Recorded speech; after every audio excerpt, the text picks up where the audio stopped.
Ladies and gentlemen, episode number 415 live. Welcome back to the Archiverse TV tonight. A very special tournament. We are going to crown a new junior wrestling champion. We've already had one. We just introduced that championship not too long ago. It was already won, and it has already been cashed in on a moment's notice. Did not hesitate automatically. The victor, Tony Stone, already issued his challenge to Big Bubba Bruno. Their showdown is going to go down tomorrow night on the Archiverse Wrestle War, so you don't want to miss that. The main event, Tony Stone versus Big Bubba Bruno for the Wrestle Wars World Championship. It is going to be absolute fire. But welcome to the Junior Wrestling Championship Gold Rush Tournament. It is going to be a night of complete fire. We're going to unveil a brand new tournament arena tonight that we're, from now on going forward, we're going to have all of our tournaments in this arena. And we're going to kick things off with a hell of a tone-setting match this evening. As you can see, an 8-man Elimination Royale. This is for the YTD Academy Grand Prix Wrestling Championship. We have Kyle Riley, who's been tearing up a storm, already defended the championship. He is the undisputed reigning defending YTD Academy Grand Prix Wrestling Champion.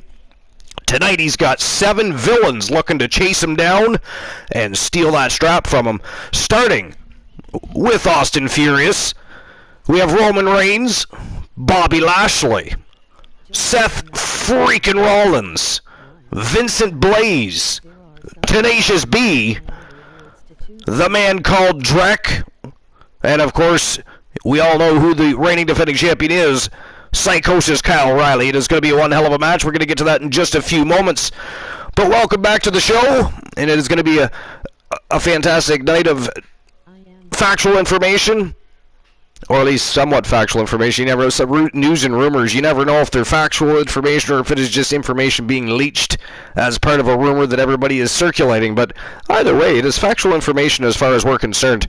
The dirt sheets between the ropes, and of course we're going to invite Boss Apollo on to episode number 415. He is waiting by patiently, is itching to get on the show, so we're going to welcome him on. Boss Apollo, how are you doing this evening? I am doing pretty good. Pretty good. Sounds like somebody had a little bit of playtime. Sounds to me like Queen Apollo was busy. But, no, that's good. You had a good day? I mean, did you guys do anything special today, or was it just a good day in general? No, it was a good day in general. Went to work. Had a little day, good day at work. Short time at work. Then went shopping for a little Thanksgiving supplies and stuff like that. So nice. Other than that, it was a pretty good, relaxing day. Me too, actually. I mean, I was just gonna say, me too. I had the day off. I did some housework and did a few things, but it was relaxing as hell. It was a good day, and I did a little content creating. Of course, construction on the new stadium for the 2nd annual Slammiversary has of course kicked off as of today. Ground was broken. Foundation is being laid, and walls are going up. It's going to be an absolute fire show. I cannot wait. That is the, of course, final show of the year, and is going to be our biggest show of the year, because we're going to have 3 brands all showcasing their champions and looking for bragging rights, supremacy, championship gold. Most of them just a thirst for blood draws them in. But it is going to be a fire evening, a thrill ride of championship matches, so I'm pretty excited. And again, it's our 2nd annual show, so it's not just the biggest show of the year, it's the biggest show for the Archiverse, period. So I'm quite looking forward to it. Yourself? Yeah, pretty good. Yeah, I don't think you were part of the first Slammiversary area. I don't. You came in later, I guess, right? Yeah, I came in 9 months ago, I think. 9 months ago, yeah. So you weren't around for the first Slammiversary, but you've hit most of the pinnacles after that, though. You would have been around for at least one of the. Which was it? Halloween Havoc, or was it? No, were you around for Bash at the Beach too? Yep. Yeah. So. Yeah, Bash at the Beach. Then when I first came and used my That was the first Bash at the Beach, or the second one? The first one. The first one, okay. So then you've been around for both Bash at the Beaches and both Halloween Havocs then? Yep. Awesome. But yeah, it's going to be a fire show. I'm pretty excited. I cannot wait to get the second annual Slammiversary underway. And we're kicking the road off to that again tomorrow night. The Archiverse Wrestle Wars will begin 10:30 p.m. Eastern Standard Time. And we've already got our main event set and ready to go. Destiny will call upon Big Bubba Bruno to defend his championship against the now former Junior Wrestling Champion, Tony Stone from Team YT Shadows. And of course, anybody that isn't familiar with the Junior Wrestling Championship, that is a championship that was originally in circulation for the Archiverse 1.0, and it is much like a Money in the Bank briefcase, except for this is a championship belt that is either cashed in or you have to defend it. The longer you hold it, the more you've got all those rabid wolves chasing you down. You've got a target on your back. You have to defend that title. It is a championship belt after all. Or you can utilize it to challenge any champion on the roster. And if you happen to be part of a tag team, you can even challenge a tag team champion to a matchup. If they accept, you get yourself a tag team championship matchup. If they do not, well, you're on the hunt for somebody else's gold. But the longer you hold that gold, the longer you're going to be being chased down, and you are going to be forced to defend that title. So it is a very exciting division. It's always turnover. Not many people have the cojones, if you will, to try and hang on to that title, because it is a vicious, vicious circle of devastation. I'll tell you. I mean, I remember when it was in 1.0, like, there was some huge battles. Alan Severn, you had Jay Simmons, you had Christian Hart. I mean, so many greats from the and OGs from the Archiverse have originally held that title. Now, we're not, of course, counting the history because it was, of course, disbanded, so it became defunct. It's now been revived, but it's going to be interesting to see who gets a hold of that championship, and we've already had a YTD sensation, Tony Stone from Team YT Shadows, win it, and already challenged Big Bubba Bruno for tomorrow night. So that is the reason for tonight. Now that the championship is vacant, we need to crown ourselves a champion. We need somebody else that's either going to try and show off a little and defend that championship after winning it, or utilizing it for what it is. It is a stepping stone championship belt. Challenge a champion, or tease other, would-be champions. Dangle it in front of their faces like a carrot in front of a mule, if you will. I think that you're gonna have to do a match I think every time somebody win that title, I think they're gonna catch you in to go after one of the champions. Yeah. Well, I mean, again, the alternative is having to defend it, and you've got a whole roster of savages that are going to be, wanting to jump ahead of each other to try and get that belt from you anyways. I mean, what better way to get to the title? I mean, let's say you just lost a couple of matches and aren't really in contention. I mean, but you're hungry. You want a championship match. You can get into that match, try to win that belt, and jump yourself right out of the line for a title match. Or, I mean, if there's already a championship match going on, you might insert yourself, make it a triple threat.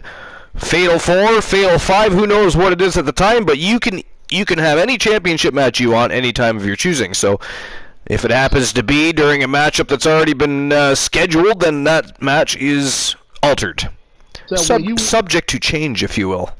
So when you got the junior, so you got the belt, right? Can anybody go after the belt, or they gotta qualify for the belt, or? Well, I mean, there's always going to be contenders, right? It works the same as any other championship belt. There will be people that are underneath already ready to fight for that belt. Yeah. But there's also people that are wrestling matches in non-title matches that are looking for title opportunities, and they might decide to take that up as one of their opportunities. So, but yes, it is a separate division, so it will have its own list of contenders. That contenders list will grow, of course, as the title circulates on the shows. Okay. I get it. Yep. But Joe Link is in the house today. Joe Link. Wait a minute. Today you are mine, and Leo the King. They're both Undertaker. Oh, I see. Okay. I was like, what is he talking about? Joe Link is drunk at work. Yeah, they're both Undertaker. Oh, I see. So Leo the King is mask-wearing Undertaker. And who are you then, Joe Link? What are you, the American Badass Undertaker? Out of curiosity, of course.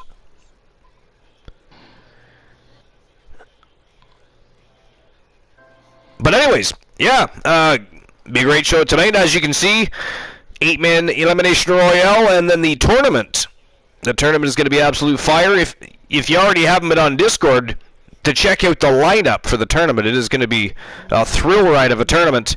Each of the matches are best 2 out of 3 falls, and of course we have a very special return, if you will. I mean, the Dukester seems to have gone missing, but apparently, from what I understand from Team Froggy Mothlegs, an iteration of Poindexter will be showing up to the match tonight. We're just not sure what that iteration is going to be. So it's going to be as much as a surprise for me as it will be for you, but we know how the Wolfpack works, and specifically the Wolfpack Wrestle Wars, because Poindexter, Ephraim O'Malley, Marcus Stevens, I mean, they've all turned Wrestle Wars into the world's largest cosplay epicenter. So God knows he's probably going to show up as Mr. fucking Rogers. I mean, I'm just waiting for him to show he's going to toss a shoe. It's going to be a good time. But I shouldn't have said that. Now that I think about that, I should not have said that. He will probably do that next. Boss, I blame you. You should have changed the subject. You should have intervened there. You see? Where were you on that one? But anyways, do you have the dirt sheets up? I've got the dirt sheets up ready to go. So maybe I was thinking, let's get the first match of the night underway. There's people here that want to see a wrestling match, and we have a wrestling match ready to go. We have an 8-man Elimination Royale wrestling match. A wrestling match for the YTD Academy Grand Prix Wrestling Championship. A wrestling match that Psychosis Kyle Riley from Team Life is Great is being forced to retain his title in. Look at the Savages. Crazy. It's going to be a fantastic matchup. Boss, are you ready?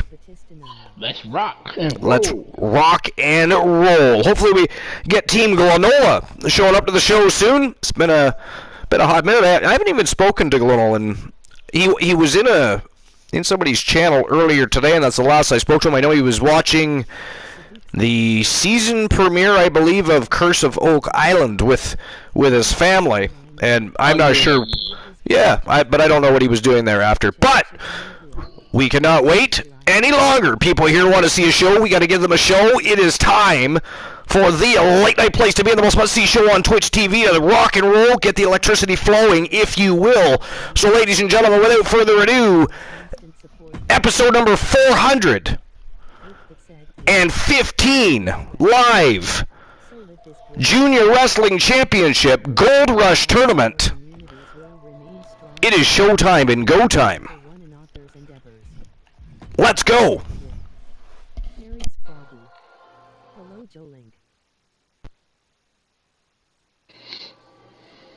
All right, and Boss Apollo, back to what we were discussing. The dirt sheets. Been a lot going on lately. Did you watch Monday Night Raw at all yet?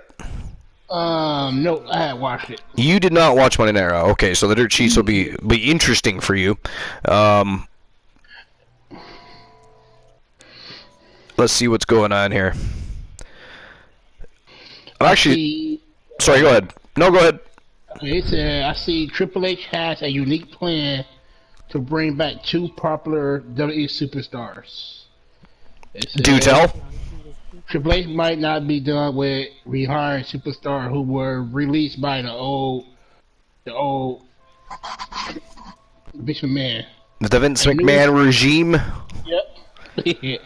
A new report indicates that a popular wrestling couple, Matt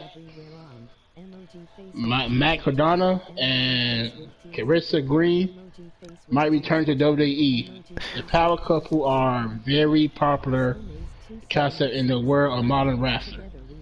I mean, I just hope if they're going to bring Matt Cardona back, and I'm all for it. I love Matt Cardona, but bring him back as Matt Cardona. Do not try to bring back Zack Ryder. Plus, just recently, I believe on Twitter it was, he said that Zack Ryder was, basically dead. That is no more. So just leave it where it is and bring him back because he's had some great success now as Matt Cardona. He's done well for himself.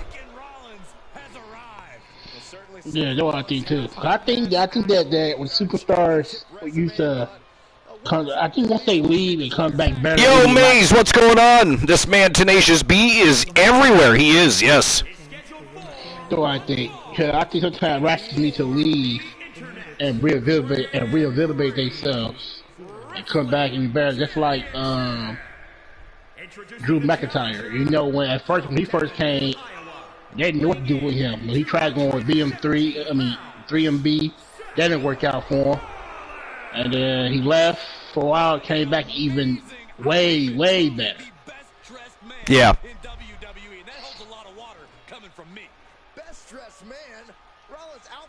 Thank you for the shout-outs there, Joe Link. Appreciate that. Yeah, so hopefully he do come back.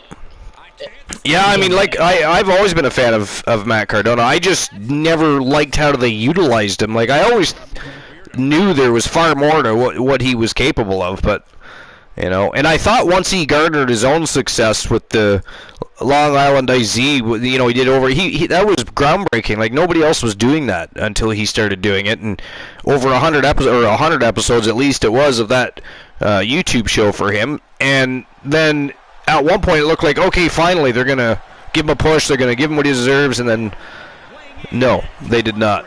Right? They just further underutilized him, even had him as a transitional champion at one point, not a world champion, of course, but I mean, he could be a world champion. He could be, even if it was a transitional champion, he would be, and everybody would, like, a lot of people love Matt Cardona. Mm-hmm. You know? And then they got another thing. It says WWE introduced a new match type for upcoming major event. It said on this week's episode NXT, WWE had introduced the Iron Survival Challenge.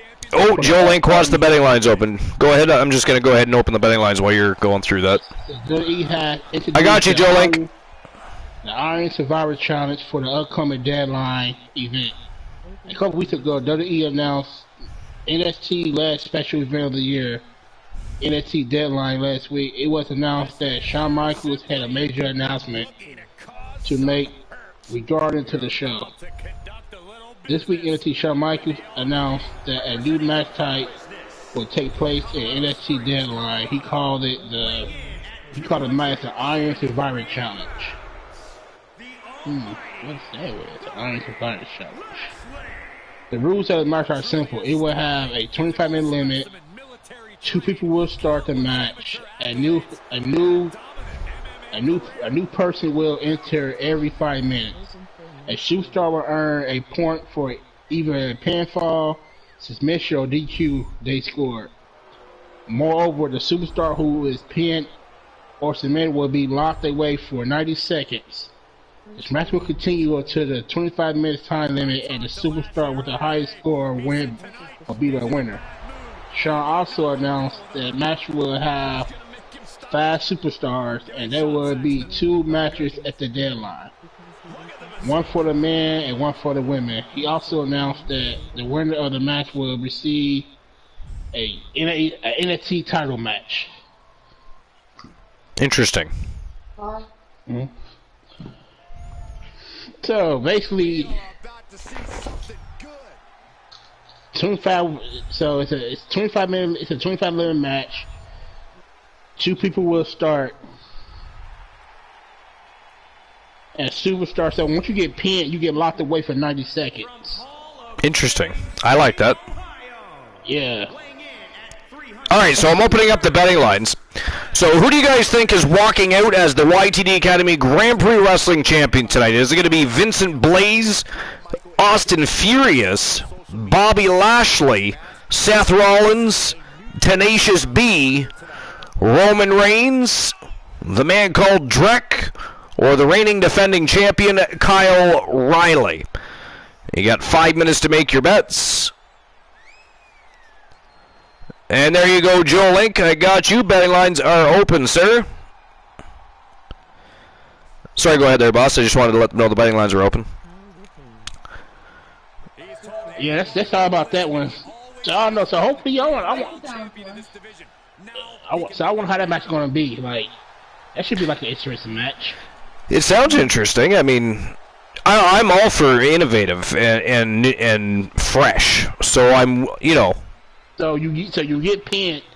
So you get pinned or submission or DQ. you get locked away for 90 seconds, and the match will continue until the end of the 25 minutes. Right. And then whoever win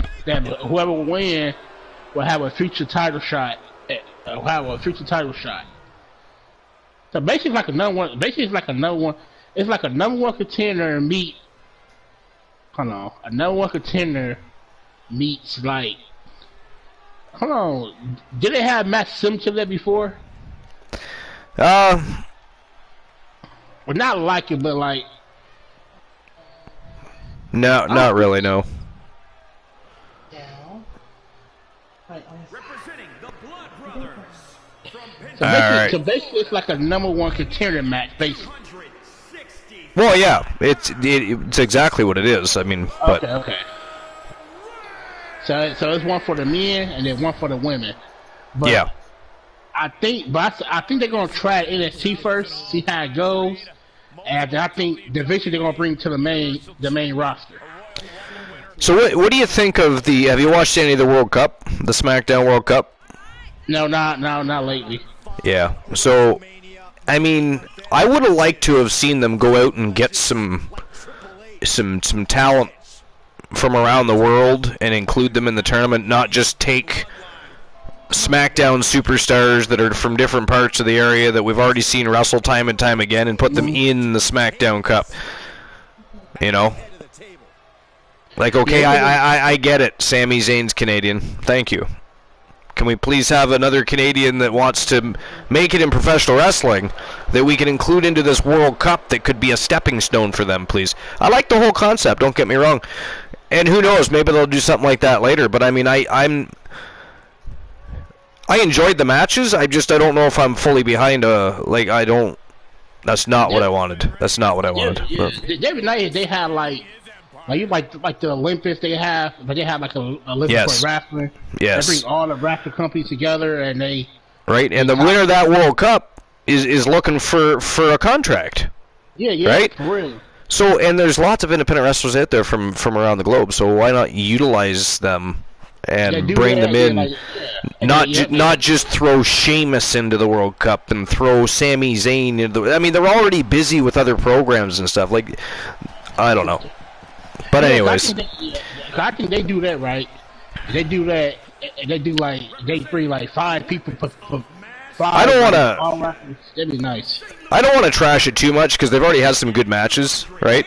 And the concept is cool. I don't want them to, I don't want other people shitting on it either, and they just get rid of the concept or something at some point. Because I think they can expand on this concept and make it a grander vision than what they're doing with it. But yeah, I mean, so I just would like to. I would have done something differently. I think they rushed it. Well, not really. I mean, wrestling fans have wanted this forever.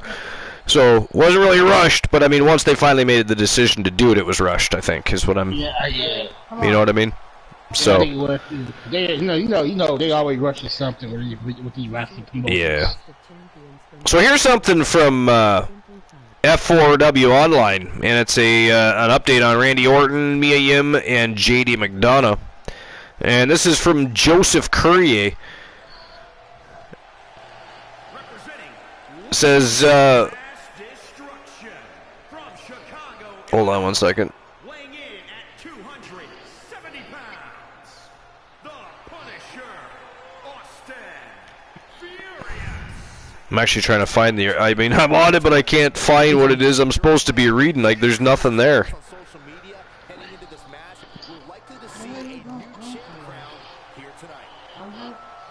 Yeah, I stretched my arm. That's good. Like, there's literally nothing there. So I guess I'm not reading that article. That's interesting. I'm going to try reloading the page, because I remember the other night I had a similar issue. It was just it needed to be refreshed. And no, it's still not there. All right, so we're not reading that article. Here's something from 5 hours ago from WrestlingHeadlines.com. We've been talking a lot lately about NWA and Nick Aldis and his fallout with Billy Corgan. He's leaving NWA, etc. So this was published by Joey G. It says Nick Aldis says he and Cody Rhodes never discussed the finish for their world title match at All In. Former two-time NWA World Champion Nick Aldis recently spoke with Wrestling Inc. about a wide range of topics, including his thoughts on working with Cody Rhodes in 2018, where the two clashed at the now famous All In pay-per-view in Chicago, and then again at NWA 70 from Nashville. Highlights from the interview can be found on this website. Says working with Cody was easy, but that they were originally going to do a trilogy of matches for the NWA World title. He says, I don't recall it being very tough. I think after All In and when we had the rematch, things were a little more challenging because by that time Cody had given his notice to Ring of Honor, and so Ring of Honor were not as willing to give him everything he wanted because Cody and I wanted to do a trilogy. And that basically got shot down after he told Ring of Honor that he was moving on, because they basically said, well, we are doing you a favor by allowing you to do these NWA title matches. We've already agreed to the rematch in Nashville that's already sold out, so go ahead and do business, and that'll be the end of it. How he and Cody never discussed the finish to their match at All In. He said, so I know that Cody was frustrated and upset with that, but I don't think that had... he and I are great dance partners. The process with Cody and I was probably the easiest I've ever had. One of the easiest I've ever had because I don't know, I think we have the same philosophy on the wrestling business, I really do. And I think that a perfect way to exemplify what I'm saying is we never actually even discussed the finish for All In. No one ever said to me, hey, we'd like you to drop the title to Cody. I just understood that was the right thing to do. Obviously, when we talked about the rematch and everything, there was an understanding that we were going to trade it back and forth, but no one ever sat me down in a room and said, I want you to lose to Cody. He says they both just knew what was right for business. We did the angle, we worked together, we did the whole thing. I knew what was the best outcome was for the fans, and so did Cody. We didn't need to have a conversation about, will you put me over? And we also didn't need to have a conversation when it was time for him to do business back the other way. We just understood what was the right thing to do for the audience.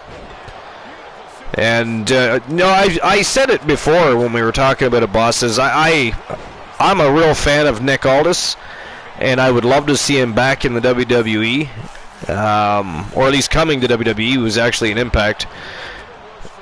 But I believe that if he came back, I think he would find himself in a program with Cody Rhodes, and I think that would be a lot of fun because they do have good matches together. If you haven't seen his match with Cody Rhodes at NWA 70, you should definitely check it out. It was a great match, and they did a great body of work during that matchup, so definitely check it out. Maybe I'll see if I can find it later and post it on Discord, actually. Okay, I got something right here that you gonna like. All right. It says, WWE World Rumble 23 participant wrestler is leaked.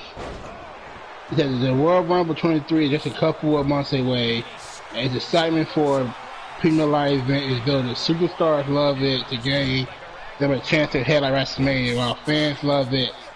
A photo recently surfaced online stated the leaked participant and the winner of the World Rumble.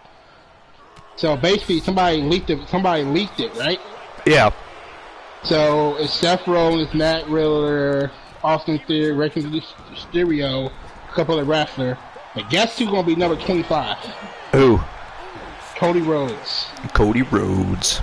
And it said he gonna win the World. It said he gonna win the World Rumble. I actually just posted Cody versus Nick Aldis, the All-In NWA World Heavyweight title match in the video section on Discord, which I'm going to change the location of, by the way. I don't like the location of that. It's way the hell down there. So, but they try to figure out, is this a real leak or... So Brock Lesnar's going to be number 30, but he gonna get eliminated by Go-Through. By Gunther? Yep. Well, that's interesting. I don't know. So they said that if this, but he said that WWE won't penalize the participants and the winner to the final few days leading up to the event. So hopefully it's true. So if it is true, and Cody Rhodes do come back at number 25. Well, I mean, we know he's coming back. We just don't know. I mean, personally, I think they should just put him in at number 30. Yep. So yeah, so far, if this is true, they got Brock Lesnar coming in at 30, and they got Gunther coming in at 26, Randy Orton at 27, Edge at 28, The Miz at 29, and then Brock Lesnar at 30. So who does it say who leaked this thing? Or it said Brum Rumble leak sheet, but it don't say who leaked. But the person who posted it is Andrew Rogo. Oh, okay. And it will publish. I mean, now that's, I mean, even if that was for some reason the plan, that's leaked. That's gonna change now. Yeah, You know what I mean? I think you want to change. I think you want to change, but I think that Cody Rhodes still gonna be the winner. I believe Seth Rollins just got eliminated. The man called Drek eliminated him up on the ramp. The funny thing is, we're down to 7 for the moment, anyway. They got Seth Rollins at number 1 and not really number 2.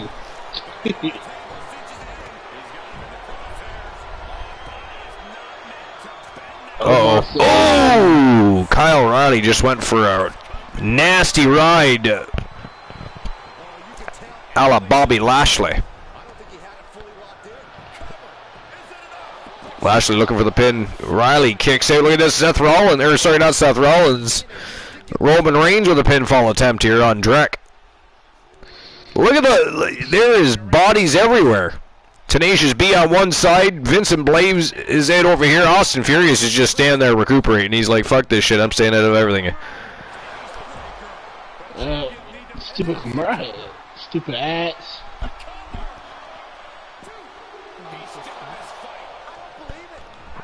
Kyle O'Reilly returned the favor, but Bobby Lashley also returned the favor and kicked out. Furious with another pinfall attempt. The referee stuck. Oh, no, not yet.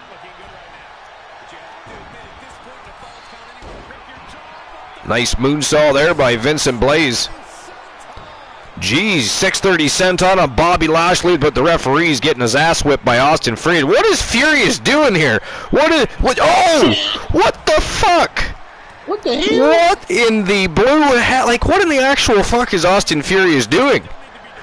What are you taking the referee for? Well, I'm pretty sure Vincent Blaze was going to attempt to pin Drek. I'm going to assume, but now he's going to beat up Drek. I guess only he is allowed to beat up his own teammate, but that was crazy. A big running boot to the face took the referee right out. Like, no disqualification for that? You'd think he would just kick his ass out of the arena. For real? Wow. I gotta tell you, I didn't expect that to happen. No. He got a lot of explaining. I mean, is that a sign of things to come tonight? We're not gonna be able to... Wow, shooting star off the top rope by Kyle O'Reilly. All the way down to the unforgiving floor. Pinfall attempt, but wow, Tenacious B somehow kicks out of that. That's crazy. How he kicked out of that, I do not know. Man, oh man. What a way to start the night off. He beat the shit out the referee. Cold Logic Wolf, what's going on, my friend? Guess he thought the ref was messing up. I guess so. I mean, that's not a great way to get into the ref's favor. Vincent Blaze kicks out at 2.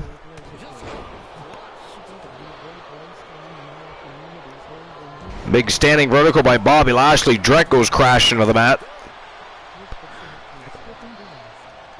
We got somebody. Cold Logic Wolf. Logic Wolf. Cold Logic Wolf, yeah. He said, guess the ref was messing up. Oh, he already talked. Oh, okay, you already saw him already. Okay. Yeah. Cold Logic says, here to see some good fights. We have come to the right place. Hell yeah. Cold Logic Wolf, because this is the late night place to be, the most must-see show on Twitch TV, and the very best in fantasy wrestling excellence, bar none, period. So good matches, you will see great people, you will meet great conversations, you will have, and fantastic times you will, of course, have with us. Life is great, dude is just a dick.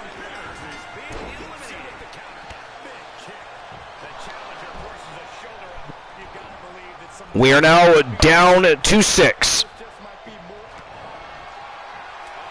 Or wait, no, we're down to 5 now, aren't we? Yep.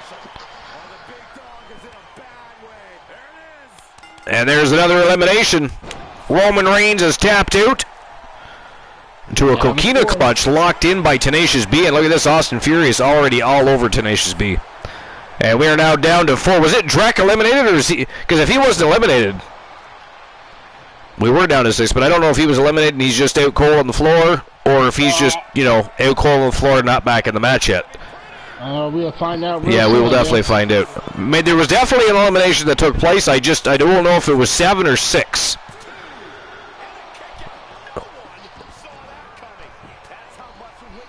All right, so let's see what else is going on.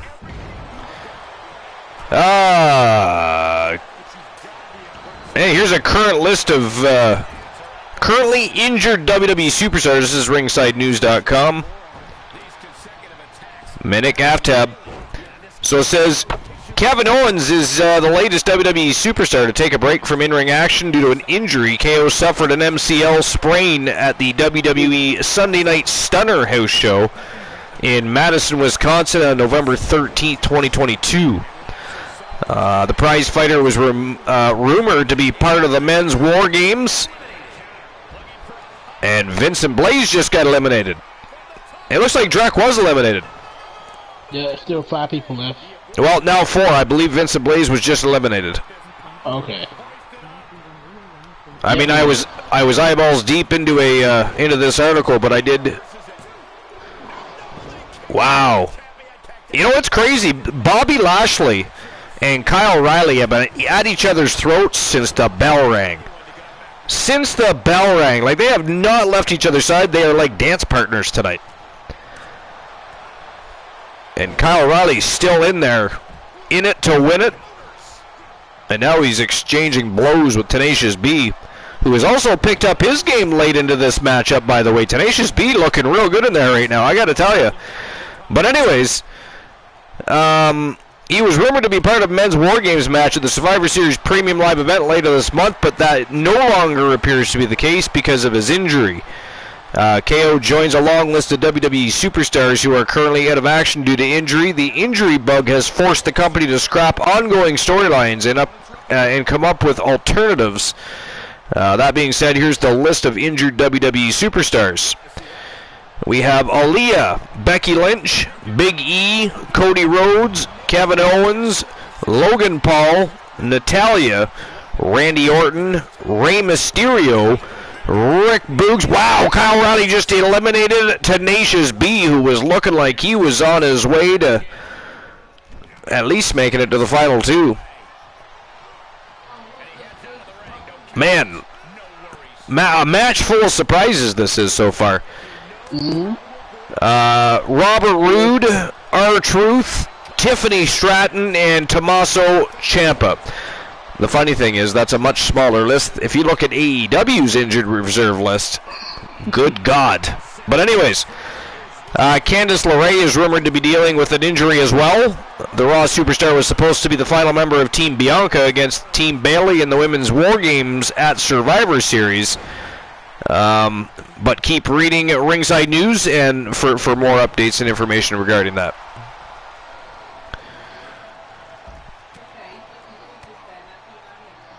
All right.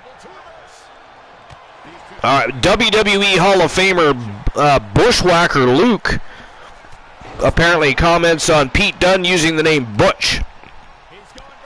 It's ringsidenews.co. And Michael Schroed, Austin Furious has eliminated Bobby Lashley.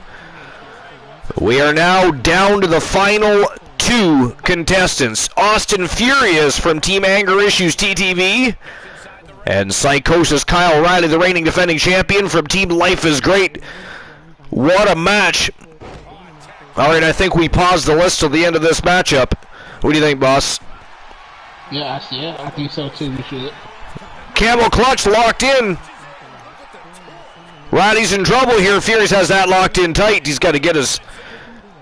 Oh, he was trying to get his foot on the rope, but that's not going to help him out. There are no rope breaks. And here we go again. He's going to lock it in again. That's going to do it. There's no way Kyle Riley's getting out of that. He's a formidable champion, but that is just about breaking his back in half. Look at his neck is torqued back. And for some reason, Furious releases the hold. That's kind of crazy, isn't it? I'll work tomorrow. I mean, oh, and that's what he gets. That is what he gets. Kyle Riley tactically gets out of the way. Takes a boot from into the head from the bottom, though. Furious right back in it. Look at this. He's going to send Riley for a ride. No, sir, Kyle Riley. Fighting out of it. No power bomb for him, and a huge clothesline. Nice lariat by the champion. The champion's measured him up here. Furious catches the boot. Oh, look at that. Backflip kick to the chops. That is insulting. That is insulting. And that is it. That is all. Wow. Kyle Riley. Ladies and gentlemen, one of the most formidable champions in all of the Archerverse.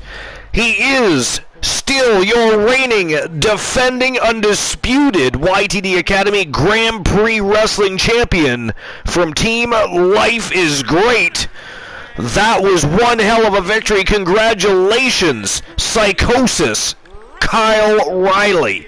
Still your Grand Prix champion of YTD Academy. That is fucking awesome. What a victory. Can we get some GGs in the chat for Life is Great? That was absolutely phenomenal. Wow, what a win. Good God, that was amazing. Froggy Moth Legs, welcome in.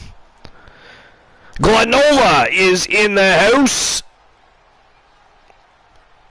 Glenola, are you joining us on the broadcast booth?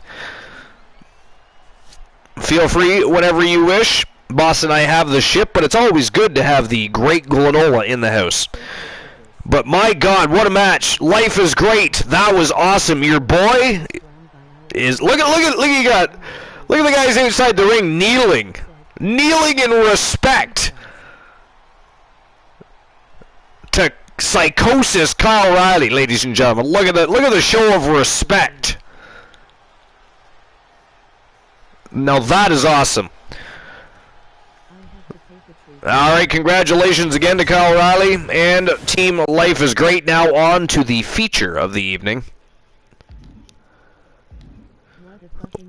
Why we are all here tonight. The Junior Wrestling Championship Gold Rush Tournament, and look at the villainy we've got going on here. The top of the quarterfinals from Team Joe Link.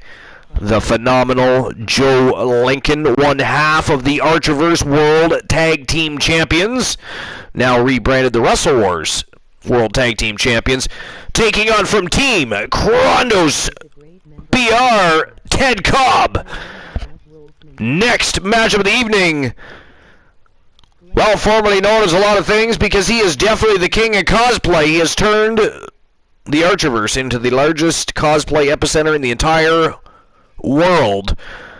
But ladies and gentlemen, it is Dexpool, and he is taking on the Gooner from Team Luke the Gooner. Luke Bomber in the house, made a spectacular debut in the YTD Academy, is jumping all over this opportunity he's been given to join this tournament.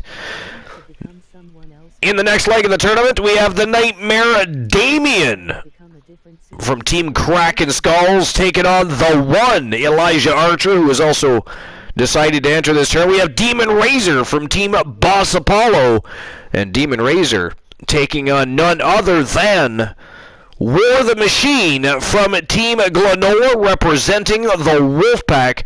Now that is a Gold Rush tournament. Ladies and gentlemen, actually, first I'm going to ask Boss Apollo. Boss, who do you think in each of those matchups, if you will, who do you think is taking the matchup? And does anybody want any of the betting lines open? That is my next question. Life is great with a gift sub to Glenola. I appreciate that. Thank you very much, Life, and I know Glenola appreciates that. And by the way, you guys donating your bits and all your subs and gift subs, I mean, I got a hell of a payout this month and already been redirected to help pay a household bill. Your love for the Archiverse really does help out. Even though it is not necessary, it is always appreciated, and it is always going to help out my family. I never use it selfishly. So thank you. You guys are awesome, and it was very much appreciated. You guys went the extra mile last month. I got to tell you, thank you very, very much. Anytime you guys do any of that, you know, it's not something I've ever gone out of my way to request from people. So the fact that everybody just comes in and donates bits and drops subs and resubs and gift subs for people, you guys are awesome. Appreciate you very much. But anyways, my question after I was checking out the chat there. So okay, so open the betting lines for at least this one matchup. Oh no, Glenola has opened 5. Okay, my mistake.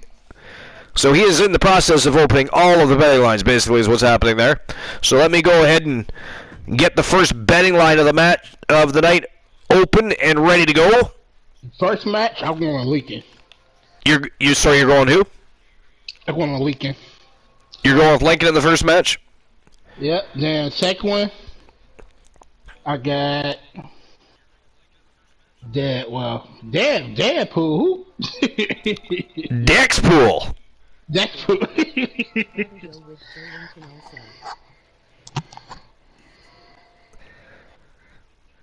All right. Payout has been issued. Kyle O'Reilly was the victor, and I'm opening the betting line for the next match.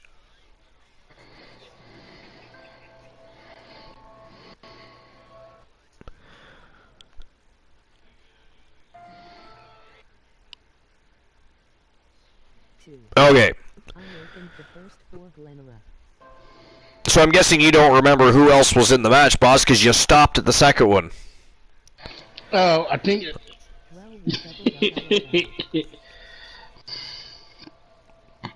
Well, I'm going with Deadpool.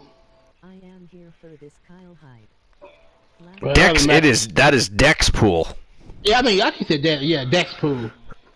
Low betting twice, double payout. You don't want to offend the professor. But the match I'm looking for is Demon Razor at War. Demon Razor at War? That is going to be a battle, isn't it? Holy hell. I mean, literally all hell is going to break loose in that matchup. Yeah.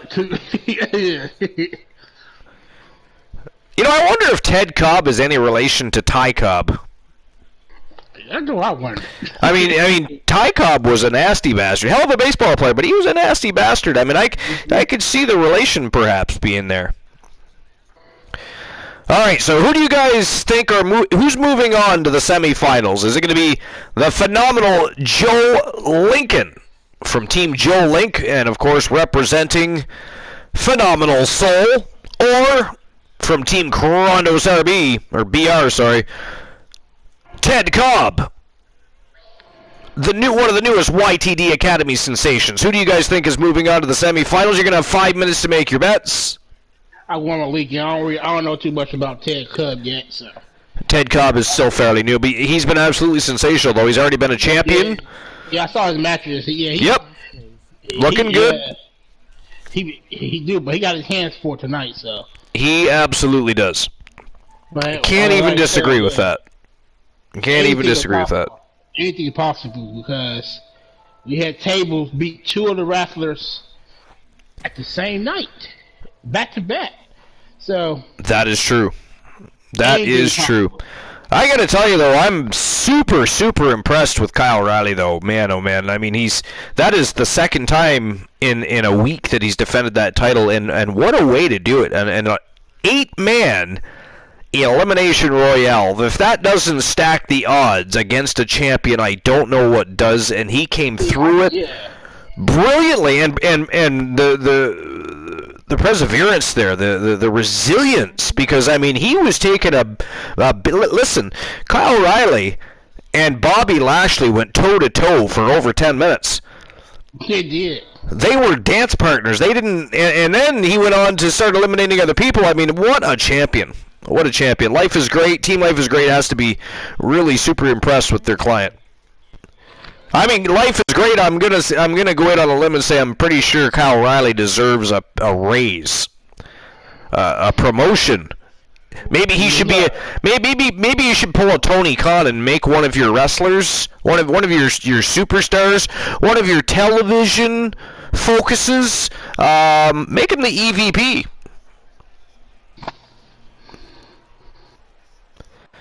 I just had to toss it because I think it's ridiculous that there are active wrestlers having anything to do with behind the scenes of their show. I'm sorry. All right, here comes the phenomenal Joe Lincoln. One half of the Wrestle Wars World Tag Team Champions, with his partner in crime, of course, the Soul Man, Jay Simmons from Team J Negative Gaming, and of course their partner in crime, Black Machismo, Jay Lethal. Good God, Joe Lincoln is shining. He is he's shining bright. He is shining bright like a diamond. Shining bright like a diamond. Sing it, boss. I would, but if I do, people gonna leave the track. Fair enough. You know, we don't need that happening. Glola says, okay, Archer, I won't help come up with Wolfman matches. Thank you, Archer, for... Somebody ban Glenola, please. Glenola would like to be banned. Little King says, Wardex. Wardex? Oh, that'd be War... Since he coming out with these sticks, that'd be a good one. Wardex. Hey, Froggy, I got a question for you. I mean, see now you guys have all these super inventive... I mean, by the way, I think Dex Pool is pretty cool. I'll give you credit where credit is due there. Dex Pool's pretty cool. But, I mean, what is next? What is that? I mean, and here's a question for you. If he was to dress up as Conan, would he become Codex? Would he become Codex? I was thinking about that earlier. I have no idea why. It just popped into my head. If he was to dress up as Conan the Barbarian, would he become Codex the Barbarian? I mean, Codex the Professor? I mean, I'm not giving you ideas, by the way, so don't even... Yeah, I mean, if you decide to do that, do not blame me. That was simply a question. Dex and War teaming up would be an interesting match. Hulk Dex! He said Demon Dex. Froggy says, yeah, Codex, because Poinan is just silly. Well, so is Dexnan. Yeah, that's what I was thinking. It sounds like a piece of flatbread or something. Conan the Librarian. Glenola's got jokes tonight. Glenola, were you here last night when I confused Marcus Stevens for Severn? Oh, yeah, that was funny. And I'm like, what the hell did Kyle do to piss off Severn? Yeah, that was confusing. I was confused about that one. Although that wasn't last night. That would have been Sunday night. We did not have a show last night. Although we did have a lot of YTD Academy matches. Man, oh man. Did we ever have some great instant classics last night? Wah. YTD Academy is always smoking hot. Yo, Joe Lincoln just dove face first into the canvas. Nice flying forearm there by Ted Cobb. I mean, they're both tall and lanky. I think that Joe Lincoln, though, has the reach advantage. So there's where Ted Cobb is going to have to try and use his technical skills. Not that Lincoln can't get technical, but he's mostly a striker and a powerhouse, right? Where Ted Cobb kind of mixes it up a little bit. But if he's going to keep going toe-to-toe with Joe Lincoln, eventually Joe Lincoln is going to knock him out. You know what I mean? That's what's going to happen. He's going to knock him out. Now, ladies and gentlemen, if you're wondering, for anybody that wasn't here earlier, each of these matches are held under the rule set of 2 out of 3 falls. It is for the Junior Wrestling Championship. The victor will then have the power to either dangle the championship in front of other superstars' faces and make them chase it, which means he has to defend it, or he can cash that in. Wow! Did you see that? He just powerbombed Cobb right off the post. Good God. And somehow Cobb's still in this. That was insane. But anyways, you can cash it in just like a Money in the Bank briefcase, except for you can challenge any champion on the roster, including tag team champions, if you happen to be in the tag team division. So it's a hot division. It's going to be a lot of fun. We've already had Tony Stone become the inaugural champion. He immediately cashed in. He did. That was fast. He was just like, Bruno! He didn't. But there was no hesitation. Zero. Just automatically. Bruno. I want Bruno. So tomorrow night, we have our main event already locked in place. It'll be Tony Stone taking on Big Bubba Bruno for the Wrestle Wars World Championship. And that is going to be one hell of a matchup. He wasted no time. He wasted 0 time at all. But tonight, somebody else is going to be wearing that championship. But just who's it going to be? That is the question. Joe Lincoln got an anaconda vice locked in here on Ted Cobb. Cobb's fighting it, though. Cobb's fighting it. And Lincoln let it go, not to mention.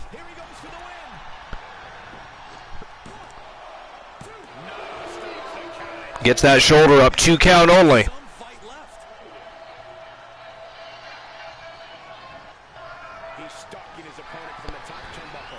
All right, so back to that article I was reading about the Bushwhacker Luke commenting on Pete Dunne using the name Butch. Again, it was WrestlingNews.co by Michael Schroot.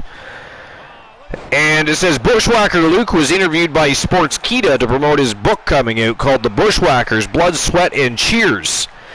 Luke talking about the book published. The Kickstart we had went off like a bomb. We had people coming in very fast, and we did very great. We did very good on the Kickstart, and now we're going worldwide with Amazon.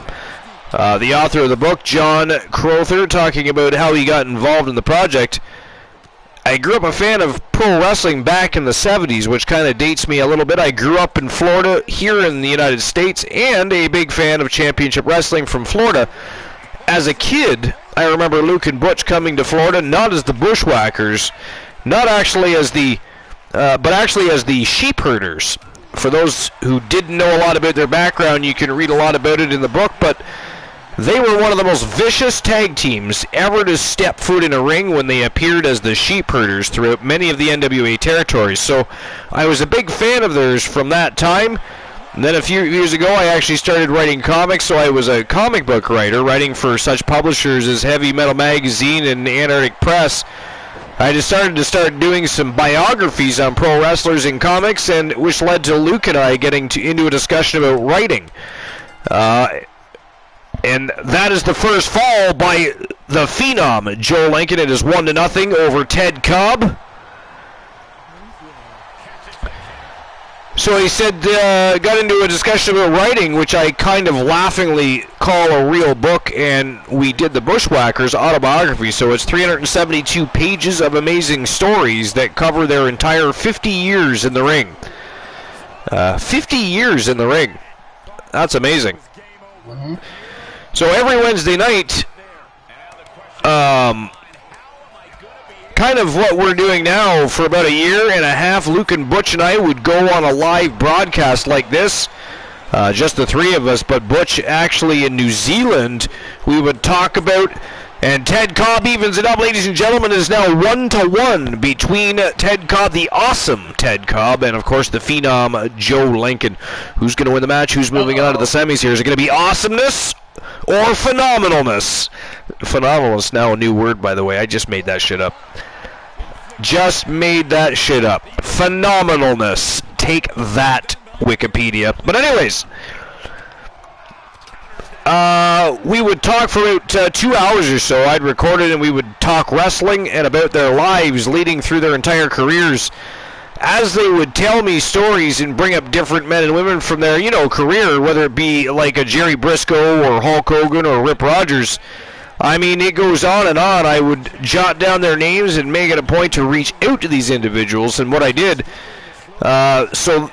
There's about close to 25 different wrestlers spanning their entire career that have contributed stories or quotes or memories to the book. So it's kind of cool to kind of flip through the pages, and as you hit those periods of their life where they first encounter these people, you'll see them hop in there. I mean, we've got Terry Funk, Typhoon, Tugboat, Hacksaw Jim Duggan, Bill Alfonso, and it goes on and on.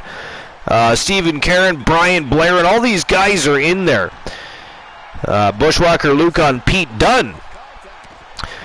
So I met him on an independent show. One hell of a worker. He's one hell of a hand. He's about 190 to 200 pounds, but he's one hell of a worker.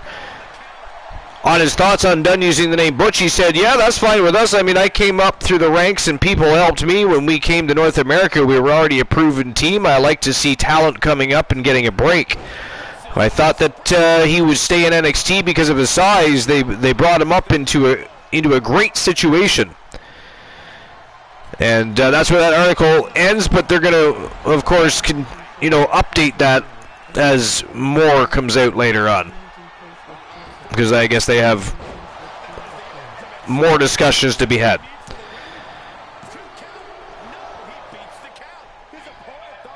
Here's something from the Wrestling Observer from about 2 hours ago.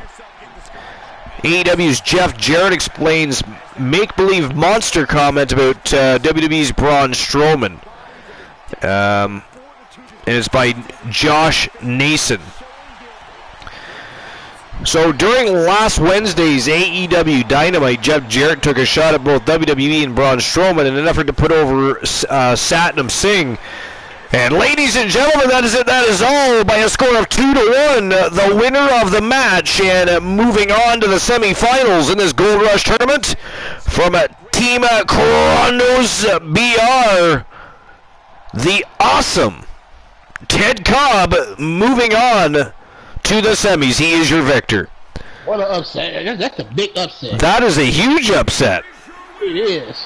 And I'll go ahead and get the payout issued for that. Give me a second. Wow. Surprises in the opening tone-setting matchup, and now surprises in the beginning of the Gold Rush tournament. I mean, no offense to Krondos, but I thought for sure that Joe Lincoln had that. I did too. Yeah.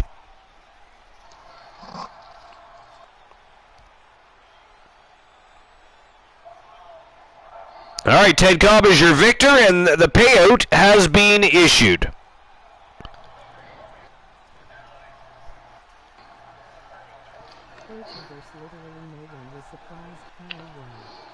All right, so on to the next matchup of the quarterfinals.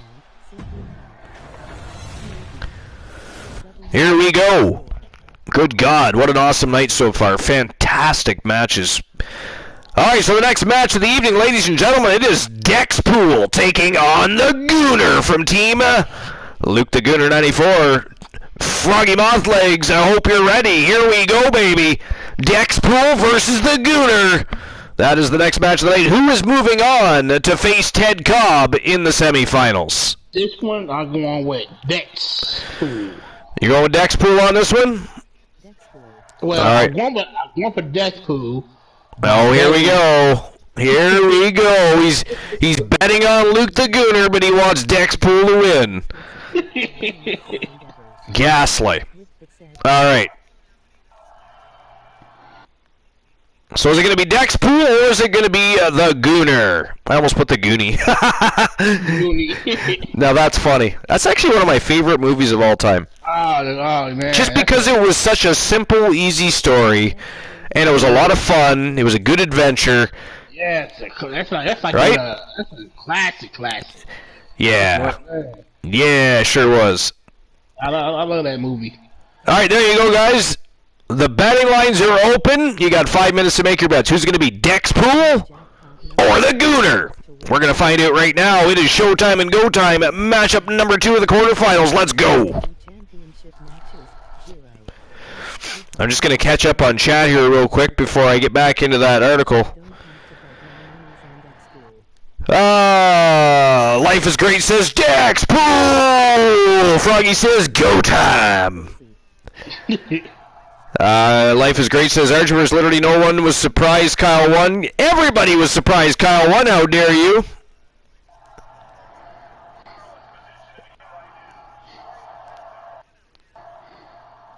Joling says what a win by Cobb. Cold Logic Will says GG's. Alright, I believe I'm caught up. Luke the Gooner says Gooner's gonna win the full tournament. Ooh. Are you gonna now Luke the Gooner? I mean, are you Wilson in here just talking a bunch of trash, or are you gonna put your Archiverse bucks where your mouth is, baby? Because I mean the betting lines are open. It is open. The betting lines are open, so I mean if you're gonna come in here talking trash like that, you gotta back up your words. Let's see some action behind those words. What do you think, boss? Yeah. Do you think he's gonna win? Put your money on it. You got to click on the prediction there, Luke the Gooner. Just click on that prediction up the top and bet on one of those superstars. You got 3 minutes, 24 seconds to do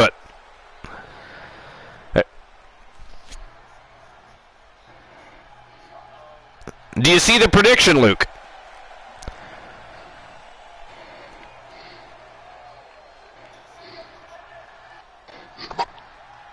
And here comes Dex Pool making his way to the ring. Putting on a good little martial arts demonstration for the fans who are already on their feet and screaming. Apparently Dex Pool has some fans in the audience.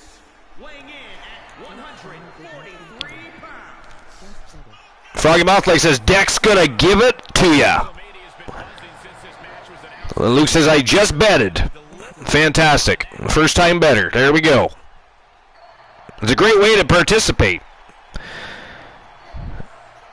Part of the community participation, betting on the matches. Who do you think is going to win? All right, so during last Wednesday's AEW Dynamite, Jeff Jarrett took a shot at both WWE and Braun Strowman in an effort to put over Satnam Singh, saying this ain't no make-believe monster who wears red skinny jeans and is produced by the Banana Nose Circus. No, this guy is 1 in a billion. On this week's My World podcast, Jarrett attempted to rationalize his comments without backing them off. The AEW on-screen performer and director of business development claimed the comment was his last Outlaw character, just kind of taking a dig at the blanket statement of big men in wrestling and red skinny jeans, just an outfit in a circus and all that. He said that he was focused on how to best put Singh over. He did seem to take umbrage with Strowman's recently deleted tweets regarding he and Omos having a 47-star match at WWE Crown Jewel, and that no one cares about all these floppy floppers. He later claimed he was joking. I was aware of them being kind of, I don't know if it's naive or whatever you want to call it. When he takes a shot at the flippy floppy stuff, it's almost tone deaf. In 2022, when you look at the landscape of pro wrestling, you want to resonate with your audience, he explained. Jarrett said he took offense to these flippy floppy comments because he likes the diversity of the industry, using the Impact X division and the Lucha Libres as examples. Said for him to take a shot at it, I thought, here's a perfect opportunity to draw an analogy to Singh and Braun. Whether he's a former softball player or strongman, he's got some accolades, but he's certainly not an NBA player, said Jarrett. Strowman did not respond on social media after these comments at all, but if he does, F4W Online will, of course, update their article. You got anything else over there, boss? Let's see, that's I guess. I don't really see nothing else.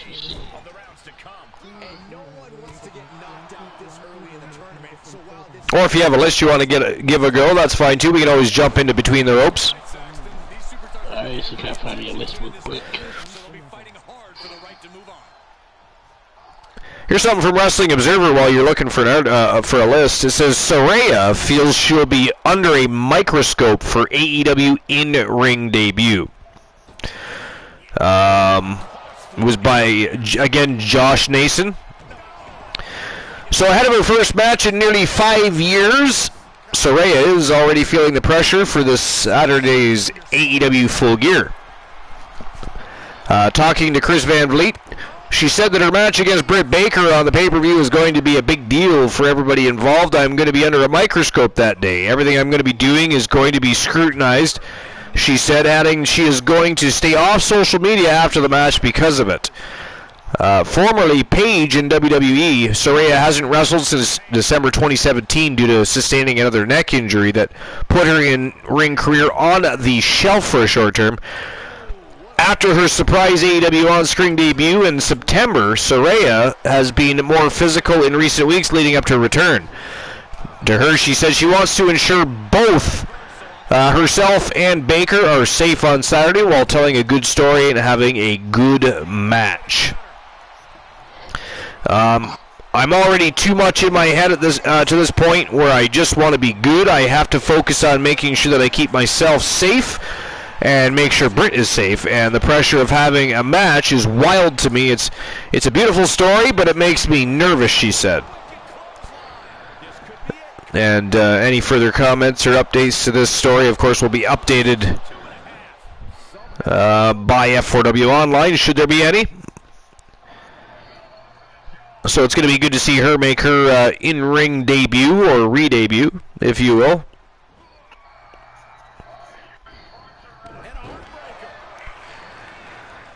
Wrestling Observer from 6 hours ago. Looks like Raw ratings are up despite tougher NFL competition. This is F4W Online again, and it's Dave Meltzer. So it says Raw was up slightly in both total viewership and the 18 to 49 demo. Even though the NFL competition was tougher, Raw was slightly up from last week, averaging 1.65 million viewers and drawing a .44 rating in the 18 to 49 demo. The Monday Night Football game with Washington ended Philadelphia's undefeated record, did 12.77 million viewers and a 3.81 in 18 to 49. And it only aired on ESPN. Raw was 6th for the night on cable behind the game, the post-show game, the kickoff show, and Sports Center after the game. Aside from ESPN, Raw beat everything on cable. It also beat ABC through prime time, beat CBS after 8:30 p.m., beat NBC after 10 p.m., and beat Fox after 9 p.m. In the 9 p.m. hour, it was behind only the NFL and The Voice on NBC. In the 10 p.m. hour, it beat everything but the NFL. Raw was 7th in the in the women 18 to 49, trailing behind the 3 NFL broadcasts, Love and Hip Hop Atlanta and 90 Day Single Life. It was 6th in men 18 to 49, 6th in 18 to 34, 5th in women's 12 to 34, and 6th in men's 12 to 34. It was the 22nd for the day in total viewers, behind 4 NFL-related shows and 17 news shows. So Raw was up 3% in viewers from last week, up 3% in 18 to 49, and up 2% in 18 to 34. The NFL game was up 21% in total viewers and up 20 in 18 to 49 from last week. From 1 year ago, Raw was up 4% in viewership, up 5% in 18 to 49, and up 33% in 18 to 34. Factoring in homes that no longer get cable, the real percentage increases were 9% in views, 10% in 18 to 49, and 38% in 18 to 34. It's the usual post-daylight saving times pattern, with viewers starting out high and declining throughout the show, with Seth Rollins versus Finn Balor as the main event. The show dropped similarly to last week from hour 1 to 3. Women 18 to 49 dropped 9% from the first hour to the third. Men 18 to 49 dropped 17%. Women 12 to 34 were up 11%. And men 12 to 34 were down 22%. people over 50 were down 19%. The 3 hours were 8 p.m., 1.79 million viewers, 9 p.m., 1.68 million viewers, and 10 p.m., 1.47 million viewers. So, either way, even during a really tough struggle with the NFL, they're still gaining viewership. So, things are looking good for Monday Night Raw and the WWE right now.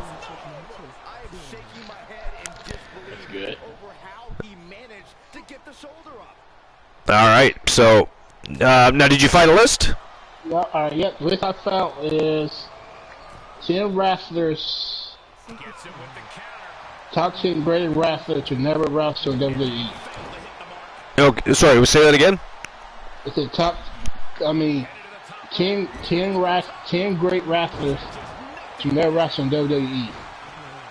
Never wrestle in WWE? Ooh, I like that. Interesting. I'm intrigued. Let's go. Number 10 is Magnum TA. Okay. Tim Allen had great looks, good wrestling skills, incredible fan support. Wrestling for Mid-Atlantic Championship Wrestling in the mid-1980s. Allen, known as Magnum TA. Yep. Rising to amazing heights and becoming United States champion. Many long-time wrestling fans remember the classic best of 7 series that. You know what? Magnum TA would have absolutely been a world champ. Oh yeah, I agree. And Nikolai Kulov. Is it Kulov or Volkov? There was a few different ones. Kulov, okay. Yeah, he's definitely far. Okay, so number 8 is Akira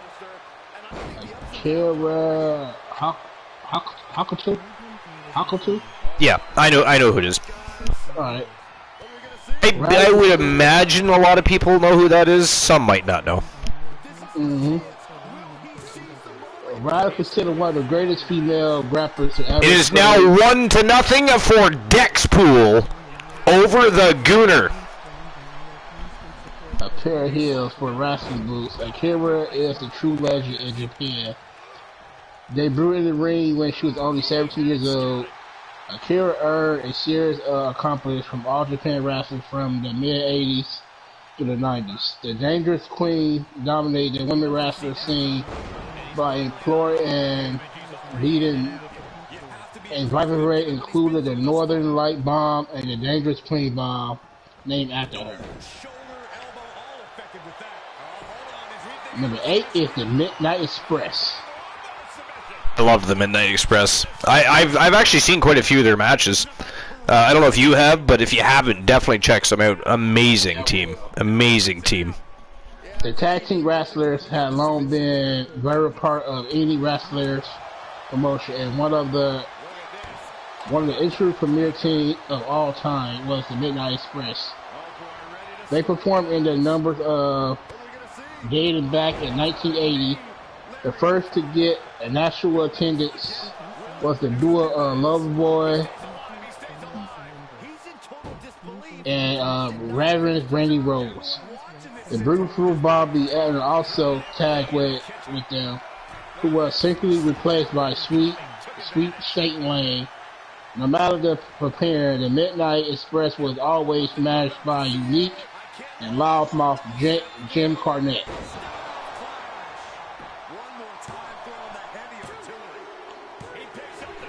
And it is now 1-1 between the Gooner and Dexpool. Another instant classic here at the Gold Rush Tournament. Oh my God, what a night so far! Right from the tone-setting match of the night, the 8-man elimination royale with Psychosis Kyle Riley. I mean, the amazing feat, the mountain he climbed, right, to defend his YTD Academy grant. Wow, look at that! Holy crap! Ladies and gentlemen, the winner of the match, and moving on to face awesome Ted Cobb in the semifinals from Team Luke the Gooner. The Gooner, Luke Bomber, moving on to face Ted Cobb. Big victory for Luke the Gooner and the Gooner. Wow. Another upset. Now, another upset. That is 2 upsets in a row, man. Wow. I mean, you know what? You know what? I mean, we started off with the YTD Academy match, right? And Kyle Psychosis Kyle Riley with that awesome title defense. Now we've got back-to-back. We got 2 YTD Academy guys moving on to the semifinals. Ted Cobb and Luke the Gooners. The Gooner. Right, I'm saying wow. Poindexter, but I'm better than one with the Gooner. That is fucking awesome. I'm going to issue the payout right now. I got to tell you, this is awesome what's been going on. 2 upsets. 2 upsets in a row. All right, so the winner of the match, the Gooner. And the payout has been issued, and we'll get the betting line ready for the next match of the night. Damn, I won 3,260 coins. Archer vs. Bucks, how dare you? This is this is not the Bossverse. Archer vs. Bucks. Yep, know how much I won. All right, so on to the next match of the quarterfinals, the 3rd of the evening. Good God, what else is going to happen tonight? This has been just a night of surprises. Fantastic in-ring action, too, not to mention. All right, here we go. The next match of the night, ladies and gentlemen, from Team Kraken Skulls, the Nightmare Damien taking on the one, Elijah Archer. Who do you guys got winning this match? That is the next match of the night. Who is moving on to the semifinals of this tournament? Is it going to be the Nightmare or the one? Who do you got? Well, whoever wins this match, they're not going to be the upset. They both legends, so I will have this one. I'm going for Damien by betting on Elijah.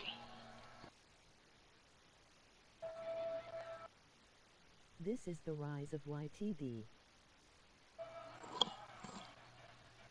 There we go. Who's moving on to the semifinals? Is it going to be the Nightmare, Damien, or is it going to be Elijah Archer? I'm going for Damien by betting on Elijah. That's crazy. Boss full of craziness. But at least you put your money in the right spot. Because, you know, just you know. Alright, there you go, guys. Betting lines are open, so you have 5 minutes to make your bets on who you think is going to be walking into the semifinals to join Ted Cobb. And I still can't believe craziness, isn't it? What has happened tonight? I mean, 2 upsets in a row. 2. Wow. Absolutely outstanding. But who's going to join them? Is it going to be Damien or the one Elijah Archer? We're going to find out right now. It is showtime and go time. Let's go. And boss, back to you. All right. Number 7 is the Sinister Minister. I'm not sure if I know who that is. Is there another, like, did they go under another ring alias, or? Well, his name is Jim Mitchell. Jim Mitchell. They said, why Jim Mitchell never became Sounds familiar, actually. They said, why Jim Mitchell never became one of the most engaging personalities of another programmer, he remains one of the sports entertainment greatest unsolved mysteries in Smoky Mountain Wrestling and WCW. Mitchell established himself as one of the wrestlers' most unique managers. Oh, he was the manager.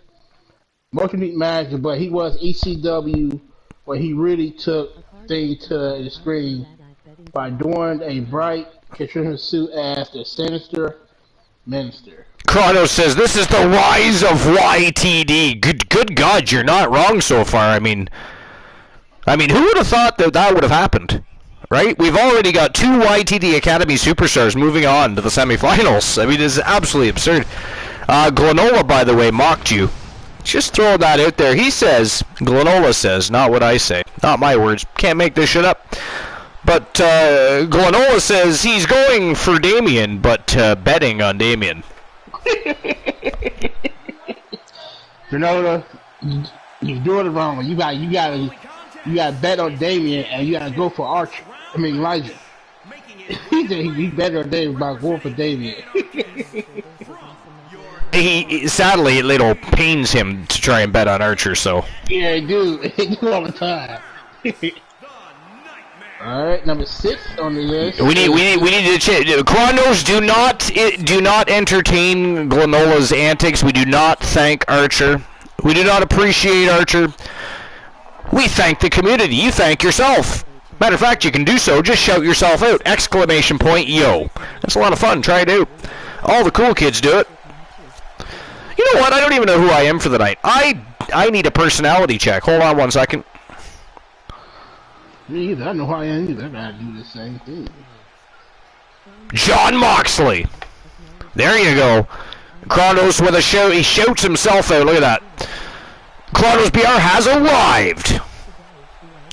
He comes in peace to watch the very best in fantasy wrestling excellent with the army of the late night place to be, the showcase of the immortals here on the most must-see show on Twitch TV. And definitely feel free to visit Chronos BR anytime. He hails from another universe and can be found trying to be better than Archer, though that's a tall order to climb, over at twitch.tv /Chronos BR. I am Ricochet. Ricochet? Nice. Alright, back to my list. Wow, Glenola got Stone Cold Steve Austin. Nice, Glenola!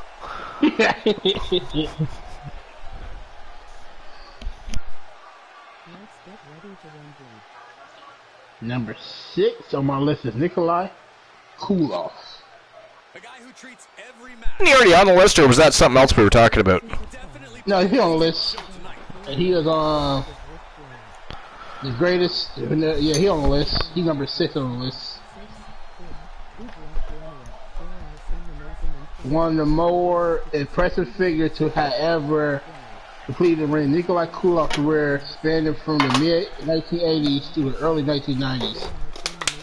Hammering carving into his nature in WCW, Nikolai was introduced by his uncle, Ivan Kulov, who was a famous in the Ivan Kulov, I know. Yeah, that's what I know too. I don't really know who his brother is. Who ended Bruno Sammartino record, setting the first WWE champion reign in WCW. Nicholas battled Dusty Rhodes, Ric Flair, and other legendary matchups, always enjoying the Russian matchups. Russians always had some of the best wrestlers on the planet. Russians, Bulgarians, other people. Number 5 on my list is Viperio. I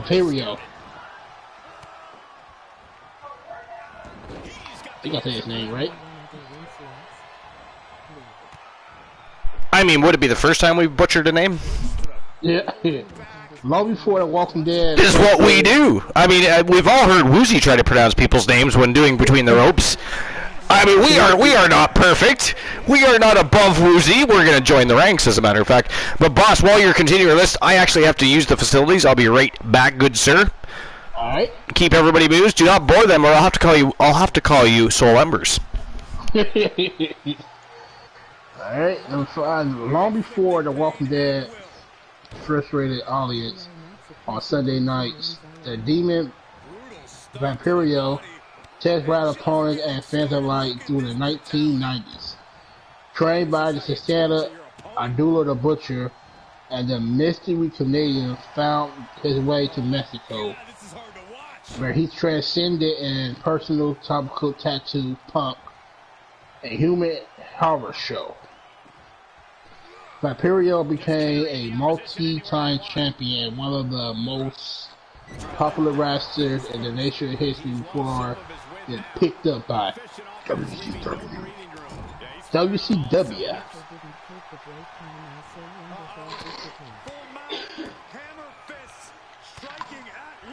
Alright. Archie did take a great time. I was wonderful to get to this. Now he didn't blow. I see life. Number 4 on the list, y'all, is New Jack.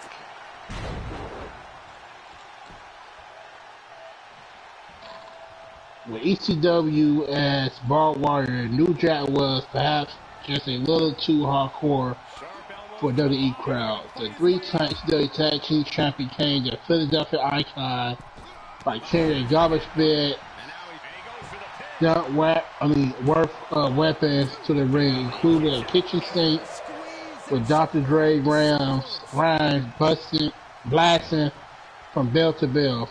New Jack adapted more staple guns than suplexes while appearing the bloodthirsty faithful that cheered for him.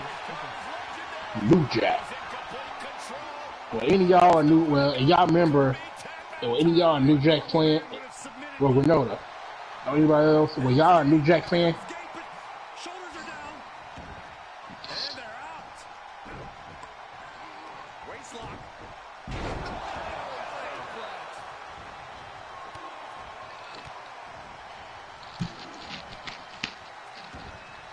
Period. Enormous values. Abyss. I wish Abyss would. I wish they would have. No, he would have picked Abyss up. I think he would did. You know, he did good in TNA, but I think WWE could have had used him a lot better than what I'm thinking. That's my opinion. I didn't hate him, but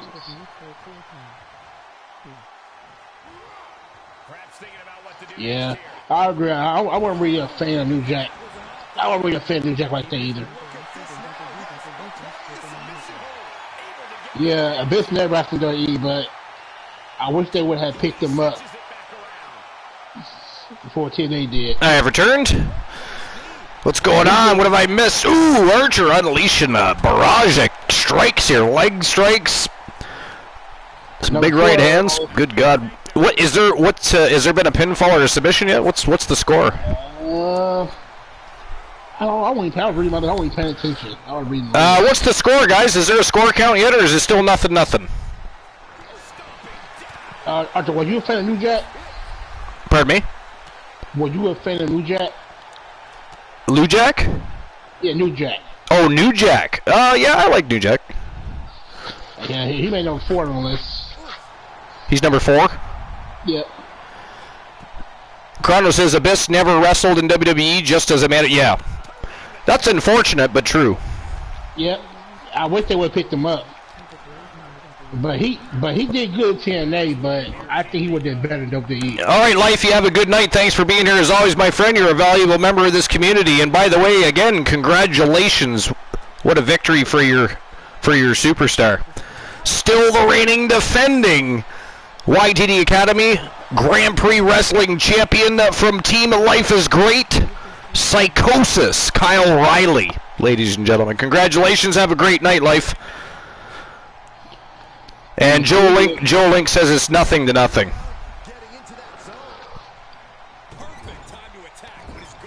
Number 3 is the Great Muta. The Great Muta. The Great Muta? Yeah, the Great Muta. That's his name. Jesus, Archer was shooting some blanks there. What the hell was that? His ring president let him a lure of mystery, but once in action, the Great Muta could mix up with the best of them between appearing in his native Japan and engaging in a classic rivalry against Sting and WCW. The bizarre, unique, talented competitor never had the opportunity to call on WWE. Good God, I mean, if it's nothing, these guys are having a war here. A war.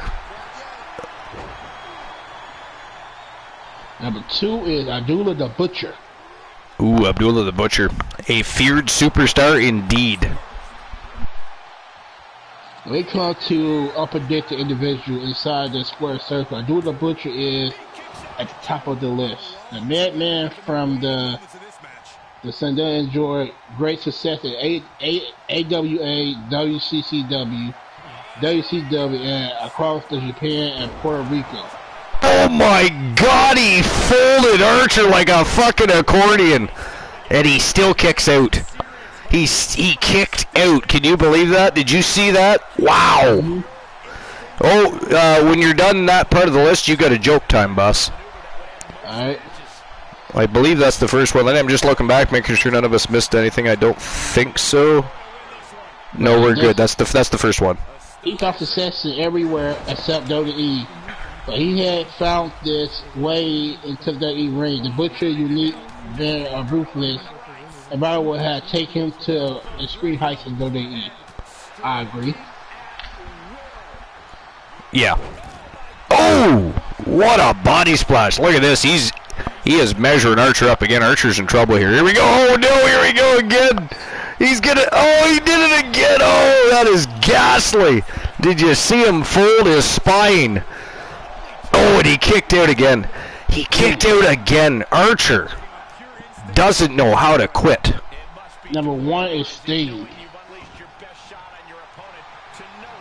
More than a quarter of a century, the man called Sting had been one of the industry's most recognized names, no matter who he was facing. This extreme talent, individual allure had never waned throughout his amazing success career. The list of his victims that had fallen to his scorpion death drop include legends like Ric Flair, Hulk Hogan, Kavanaugh, and Vader. Were you a Vader fan? Yeah, I was. I Yeah, me too, yeah. Yeah, I always liked Vader. Oh!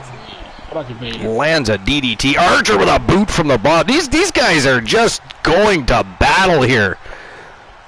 Like, is there are either one of them actually looking for a win here, or are they just, you know, I don't know. Like, it is nothing, and they have, like, no matter who makes it through here, are they going to make it through the rest of the tournament is the question. Oh, busted open the Nightmare. Big DDT from Archer there. Oh, and he nailed a diving stunner. Diving stunner. And it is 1-0 for Elijah Archer. But my God, guys, these guys have already gone to hell and back. What does that say for the rest of the tournament for them? Oh, he's slapping on the Hell's Gate. Archer's got the Hell's Gate locked in. That's locked in tight. And that is it. That is all, ladies and gentlemen. The winner of the match by a score of 2-0 and via submission, the one Elijah Archer moving on to the semifinals of the tournament. Wow, what a match. Good God. I mean, even if Archer lost that match, I couldn't have been disappointed with that. That was a great performance by Elijah Archer, and an equally good performance by the Nightmare Damien. That was a phenomenal matchup. And you know, the Nightmare Damien was looking for some retribution there. He was looking for vengeance, because let's not forget that Archer already beat Damien once when Team Joe Link sent Elijah Archer on that run through the monsters. That was one of the monsters that he forced Archer to face, was the Nightmare Damien. So Damien was looking for vengeance there, didn't get it. All right, I'll issue the payout for that.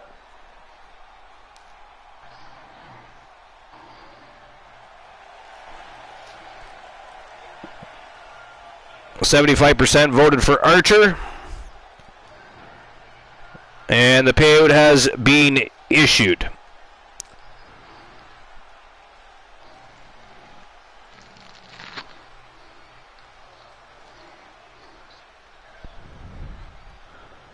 All right, on to the next match of the night and the final match of the quarterfinals. Here, the Junior Wrestling Championship Gold Rush Tournament. Now the question is, who moves on to face the one Elijah Archer in the semifinals? Look at this match, guys. Is it going to be War the Machine from Team Glenola representing the Wolfpack, or is it going to be one of the OG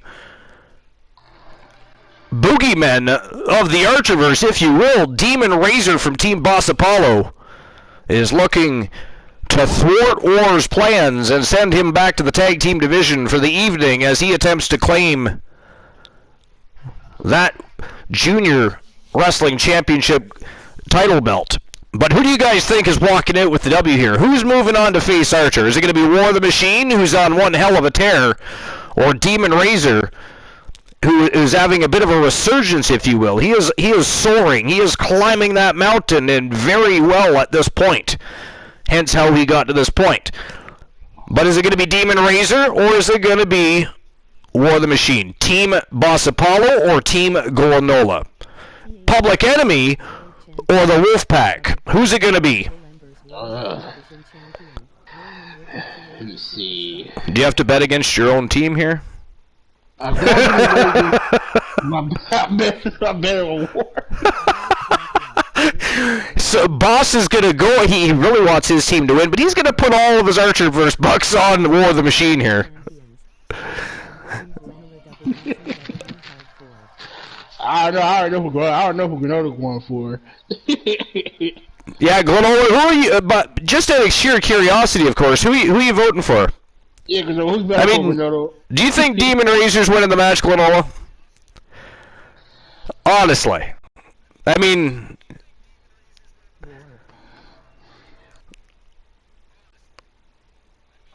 Joe Link checking out the champions list. Leo the King says Public Enemy versus the Wolfpack.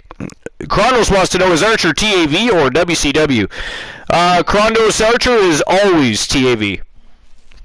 I mean, he has been on WCW for a short spell here and there. He was, of course, working some angles with Alan Severn and had a stint in WCW, but he is almost always predominantly a wrestler or a superstar. Glenola says, War, I think Razor has already lost the war. Joe Link says he is secretly betting on Demon.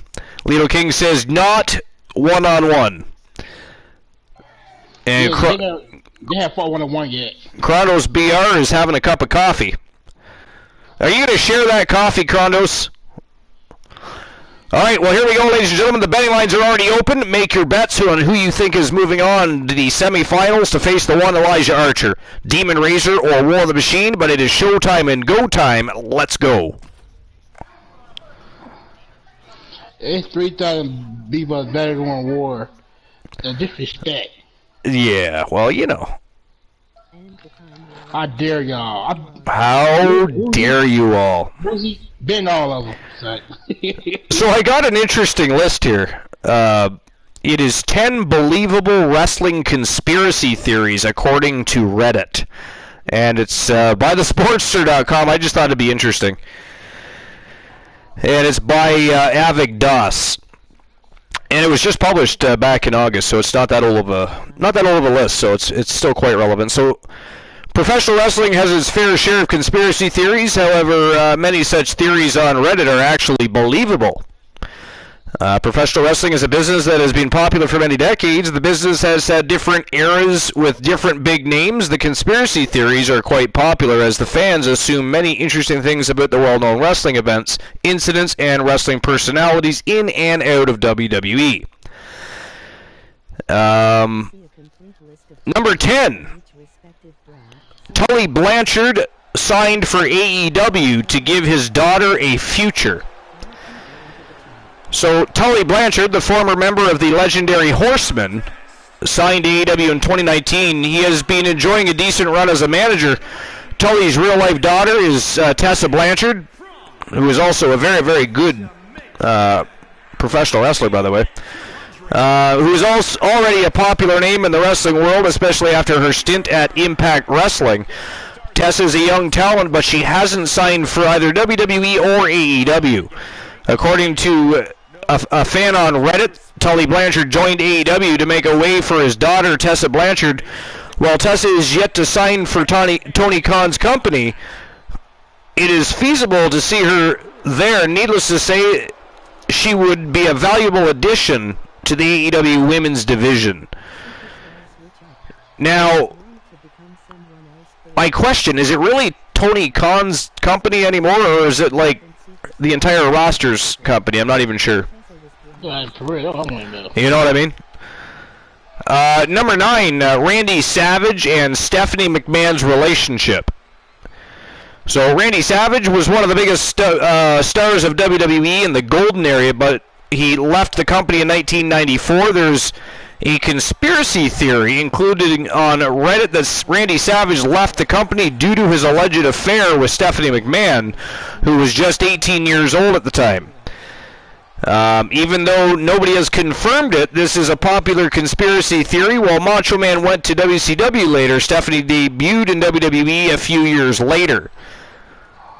I mean, I've heard that conspiracy theory a few times and read a few different articles that discussed it. So that I'm not really new to that conspiracy. Is that new for anybody else? I'm not new to that. Number 8, Vince McMahon faked neck injury during steroid trial. So Vince McMahon was part of many controversies throughout his career, and one such controversy was in 1994. The boss was accused of supplying steroids to wrestlers, making it known as the steroid trial incident. During that trial, Vince McMahon reportedly had a broken neck, but a couple of wrestling fans on Reddit believe that he faked his neck injury during the steroid trial. Considering Mr. McMahon is an absolute an astute businessman, the possibility of it can be ruled out. I mean, can it though? I mean, can it really? For real. You know? But anyways, number 7.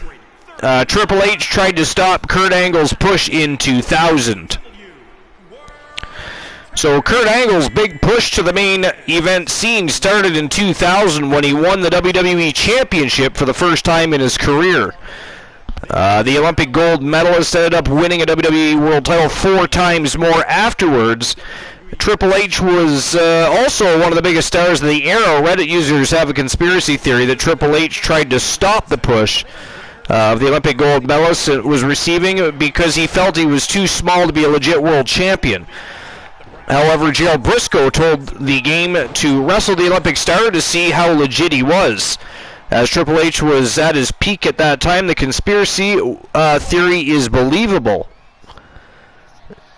I mean, I don't know. I mean, when you think about it, there was a certain group of guys back then that had the capability and pull to make certain things happen or not happen, you know what I mean? So it's kind of believable. I mean, would you say that's out of the realm of possibility, boss? I think that's... Yeah, I think it's a possibility. Krondos BR says Tessa was blacklisted. He's going to give War the Turkish barbecue treatment. Luke the Gooner says Tony Khan let CM Punk talk all that shit about his own company. He's an idiot. Yeah, I mean, I'm not going to sit and try to tell you you're wrong, Luke. I am not going to sit and try and tell you you're wrong. You know what I mean? You're not wrong. Jesus Christ, what the hell was that? Did I just see War the Machine fly through the air and do some sort of spiral kick to the face on Demon Razor? That was crazy. Yo, Dogface in the house, straight from the doghouse. With that Prime subscription, 8 months of subscriptions from Team Dogface. Dogface, I appreciate you, my friend. Not only am I glad that you are here, I am glad that you are back in action and doing your thing over at the Doghouse. That is my home away from home. It is my absolute favorite wrestling channel to participate in when I'm not here at the Archerverse with all of you guys. I hope you guys have all gone over at some point or other and checked out Dogface and enjoyed not just his content, but his community is absolutely top tier. They are second to none outside of the Archerverse. I'm telling you, they are a fantastic community. They have a great time. They are tight-knit. I mean, it is no wonder that the Doghouse and the Archiverse have clicked so well and been able to work so well together and had so much fun together. They're just an awesome community. I love the Doghouse, love Team Dogface, and yeah, if you guys aren't already, for some nonsensical, ridiculous reason, not already following Team Dogface, yeah, you got to click that right now and make sure you're following him and check out his community and his content. He's absolutely amazing. He's got some legends over there. Great shows going on over there. You got Elijah Archer in action over there. Charlotte Knight is pretty much, I think, exclusive to Doghouse, if I'm not mistaken. Not too kind, too true. Not too kind, Dogface, too true. And we appreciate you. And I'm super happy that you were able to exorcise the demons, whoop their ass, and come back to the communities that love you so much and that you offer so much too. Not to mention. And look at that, guys. I believe that makes the... Oh, wow. It is... Demon Razor just defeated War the Machine by a score of 2-0. What is going on tonight, guys? What is in the water? So many, no offense, Boss Apollo, but I actually expected War the Machine to... I did. I expected War the Machine to win the match. That was... Wow. Congratulations, Demon Razor and Team Boss Apollo. Big victory. And an upset, in my opinion. I know you have to check the betting odds, but big win over War the Machine. The betting, it was 3,000 betting on War the Machine. And now moving on to face the one Elijah Archer in the semifinals as well. Wow. All right, so Demon Razor was the victor.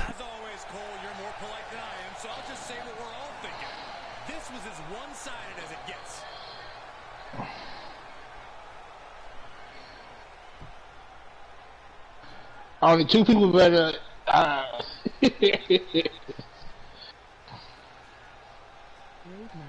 right, on to the next match of the night and the first match of the semifinals, guys. What a night this has been! Absolutely epic. And by the way, before I forget, because Dogface is present, and we don't want to disappoint him. We don't want him to say, "Well, fuck it, I'm out of here." Out of here! But I gotta say, oi oi! You lucky people! Dogface in the house! Alright, next match of the night, guys, and check this out. Isn't this awesome? We got two YTD sensations. Those guys in the first match of the semifinals are from YTD Academy. YTD Academy beat Joseph Lincoln, beat Dexpool. I mean, what in the blue hell is in the water people are drinking tonight? Whatever it is, they're drinking it up good. Good God. First match of the semifinals here, ladies and gentlemen. It is awesome. Ted Cobb from Team Chronos BR taking on the Gooner, Luke Bomber from Team Luke the Gooner 94. And then in the second match of the semifinals, I got to be honest, I don't know how much the one Elijah Archer is going to have left in him after that match he had. That was an absolute war. Holy shit, with the Nightmare Damien, like, if he has anything left in the gas tank, I'll be surprised if Demon Razor doesn't just fucking steamroll Elijah Archer. I might even bet against Elijah Archer in this one. I'll be honest. But what a semifinals, guys. And the fact that there's two YTD Academy guys in there that are still searching for homes on the main roster, fucking epic. I love it. So congratulations. No matter who wins, congratulations, Luke the Gooner, and congratulations to Chronos BR. God, you guys have absolutely epic clients. They've been doing fantastic, and to make it this far in the tournament already, they had epic matches against Joe Lincoln. I mean, they did not just fight, your Joe Schmo from the street. They went against one half of the World Tag Team Champions, went against a former World Champion, television champion. I mean, Dexpool is as good as they come. But all right, here we go, ladies and gentlemen. I'm opening the betting lines right now. So who moves on to the championship finals? Is it going to be Ted Cobb or is it going to be the Gooner? This gonna be a tough one. So they both surprised me tonight. So. I know. I think they surprised everybody, including their own teams. They did. Fucking awesome is what it is. All right, here we go. Betting lines are open. Oh, okay, they are now. He's the Oscar. Sorry, you say what? Joe Link, he was deemed a superstar. Joe Link is Oscar? Joe Link is Oscar. No, he redeemed a superstar. Oh, he redeemed? Oh, he's claiming Oscar. Okay, Yeah, gotcha. Oscar. Wow, Joe Link is on a hunt for talent. I mean, I don't know who's worse. Team Joe Link or Team Glenola, the Wolfpack or the Outlaw. I don't know who's worse. I mean, they are growing like mad. Everybody was pointing fingers at the coalition. I mean, between the Wolfpack and the Outlaws, they can almost form their own promotion. Ghastly. But anyways, all right. We're moments away from the first matchup of the semifinals, and guys, if it's going to be anything like the quarterfinals, smoking hot, thrill ride, hold on to your lug nuts because it is most definitely time for an overhaul. Let's go. Get the show on the road. Video production, let's go. Come on. We are here for a show. How dare you be tardy? Hey, it's a lot of surprises tonight. I know. Just crazy night. Good matches though. Every match was a good match so far. Every single match. Yeah. Yep, absolutely. All right, so number 6 on the list was Sheamus accidentally won the first WWE Championship. Oh, I think I see. I get when he beat John. Oh, go ahead. I get my man. Yeah, so Sheamus had an impressive debut in WWE. The Celtic Warrior was pushed into the main event scene right from the start. He captured the WWE Championship within 166 days of his debut, making him the 3rd quickest to attain the feat. He defeated John Cena in a tables match. Do you remember that? Yeah. He defeated John Cena in a tables match at TLC 2009. Sheamus pushed Cena from the top rope to win the bout, but Reddit users have a conspiracy theory that the spot looked botched and Cena fell on the table accidentally, and I gotta tell you, I think that's the case. I think he did. Yeah, I gotta tell you, I think that's the case. Guys, what do you think? Sound off of that. If you guys remember that matchup, do you think Cena accidentally fell through that table? Now, I'm not saying... See, I think maybe saying accident... Well, I guess because of the circumstance, yeah. But I think he was going to win anyways, but I don't think that's when it was supposed to happen. Yeah, because when he pushed him, his feet broke the table. Joe Link says, yeah, I acquired Oscar to add to the Outlaws. He wants to have 2 monstrous teams. I mean, he's already got 2 monstrous teams. I mean, did anybody see the debut, by the way, of the Fiendish Outlaws in the YTD Academy today? You've got Alexa Bliss and Sinister Fiend, a.k.a. the She-Fiend. They have teamed up to form a second branch of the Outlaws that they've literally called themselves the Fiendish Outlaws, and boy oh boy did they have a fantastic matchup against Dakota Kai and Raquel Gonzalez. If you haven't seen it, you got to go over to YT Academy on YouTube. Joe Link, drop that YouTube link. Dogface says, acknowledge me. It created the Outlaws, the Outlaws, the Wolfpack, and the Public Enemy is all growing in numbers. Crazy. Dogface wants further acknowledgement. Dogface. Oh, you got Roman. Oh, okay, I see. Because that matchup when he won against Sheamus, when he pushed him, when he fell, his foot broke the table, and when he did, like, you watch the match, and go back and watch that match, when he did it, the look on his face was like he was so surprised. Everybody was surprised. They're like, wait just 1 minute, Cena lost the title? You can tell it's an accident. Right? Wasn't that crazy? That was crazy, yeah. But The match wasn't even that long. Because when he got on top of the ring, he pushed him. Cena just fell on his chair. I mean, his leg broke the table. And the match was just called it. and I think that he got his big push. yeah, exactly. Yep. All right, so number 5 on the list. HBK wasn't actually injured in the Attitude Era. So Shawn Michaels was one of the biggest names of the new generation era, but his in-ring career came to an unexpected end in the 1990s. He made sporadic appearances, and then later he refrained from appearing on WWE TV until 2002. But a Reddit user claims that HBK didn't have a career-threatening back injury. Vince McMahon put him on a payroll to allow him to rest after dedicating more than a decade to WWE. Also, it was done to prevent his signing to WCW. I don't know about that one. He was injured. He had an injury that was very similar, I believe, to what Edge and Stone Cold had, if I'm not mistaken. And also something else was wrong too. I can't remember exactly what it was. But yeah, I don't know about that one. I don't think I'm on board with that conspiracy theory. Boss, what about you? Yeah, I don't know. I think he wasn't really injured, so I don't know about that one either.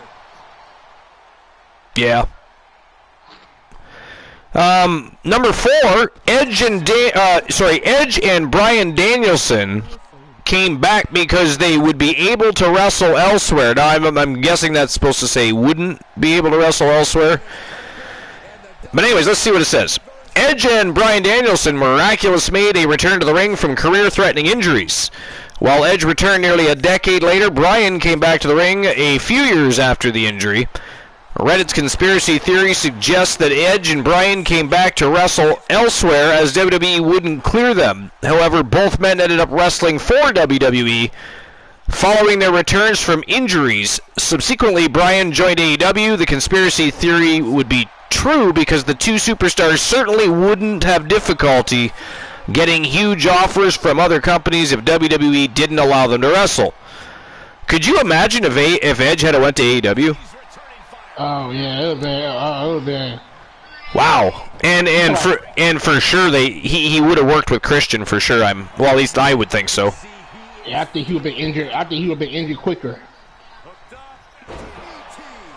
Yeah. So, by the way, did we get a shout out for Cold Logic Wolf at all today?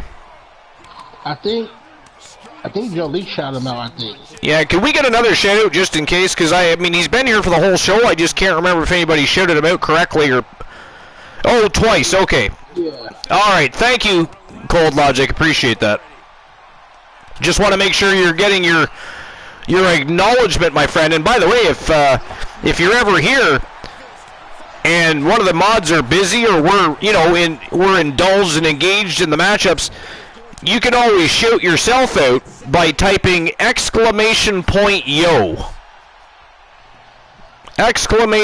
!yo.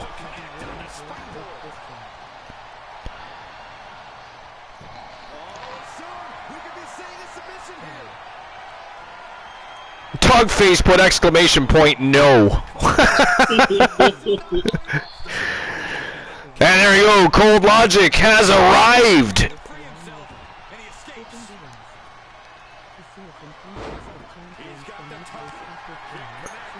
All right.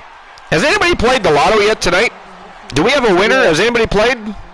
No, nobody won. I think the closest one was Joe Link is the closest. Cold Logic says he's a pro watcher. Joe Link is close. Which one? He is closer. Well, he was closer to. And Joe Link, which one you were closer to? Because he had 116 or 116. Yeah. I think that's what he had. I think. Well, the numbers are 069 and 015. So. Okay. Well, so I'm just looking for Joe Link's number right now. I think he had. His Joe Link was the closest. I know somebody had a I think 116. I don't know who it was. I forget. I'm looking for it right now. I just can't seem to find it yet. Because the league played the numbers. He played the numbers first.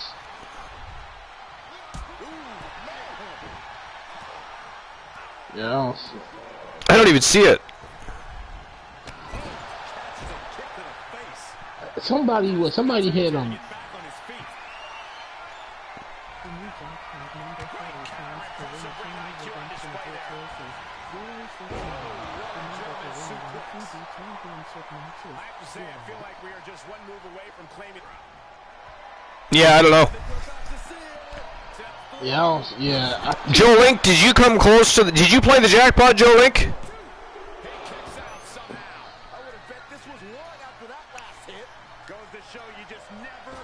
I think it was what the Granada. Yeah. Jolie played the beginning of the string, so he was the first one to. Cause he was the first one to play. Oh, okay, it was the beginning of the stream. Okay. Yeah. So nobody else has played since then. Yeah, everybody played. I think Leo played. Why am I not seeing it? I think Life played. So weird. Ronaldo he played.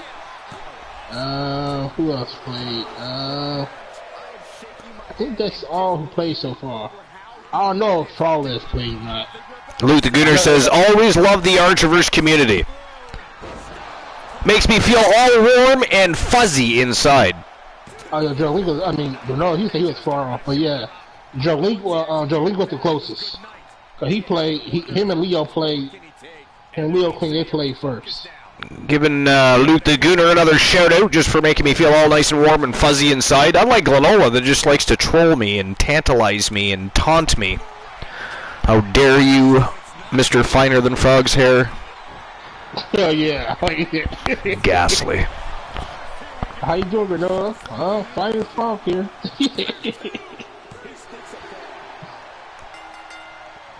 There's a pinfall by awesome Ted Cobb. Now, is that the first pinfall? I mean, we've been busy with discussion and doing that list. I don't know what the count is. Is it 1-0 now, or is it 1-1? I think it's one. I think it's 1-0. I think. I think it's 1-0 for awesome Ted Cobb right now, but I could be wrong.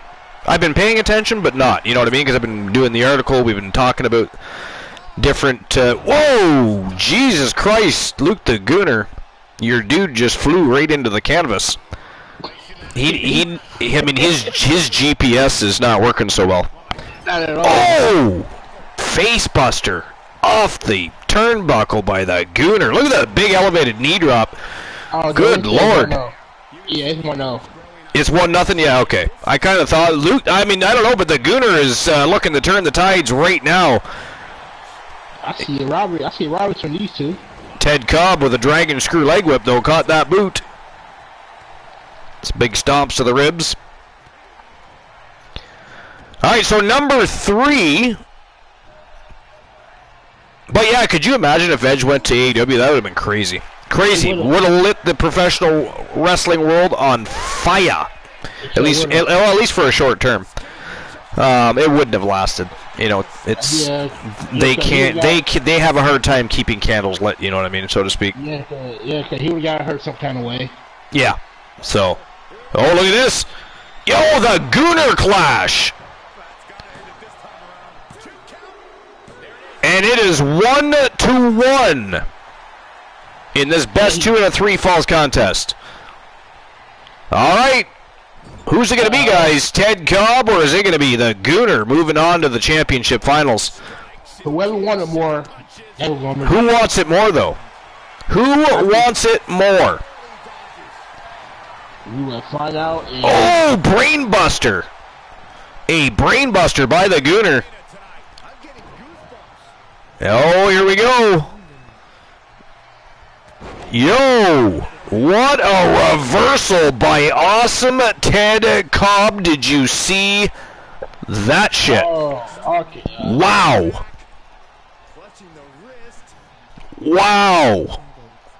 Sir Jack the Greatness in the house. What's going on, Sir Jack?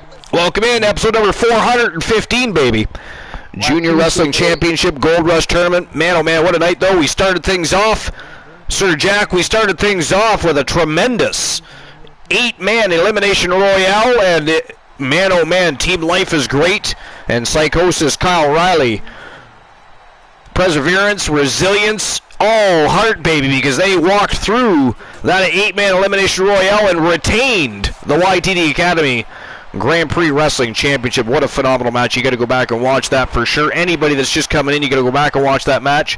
What a night it's been. And this tournament has been absolutely phenomenal, full of surprises. Here we have two YTD Academy sensations in the semifinals. Absolutely crazy. In the second half of the semifinals, we've got Demon Razor and the one Elijah Archer. What a crazy night it's been. YT Shadows playing the lotto, and YT Shadows is Christian Hart.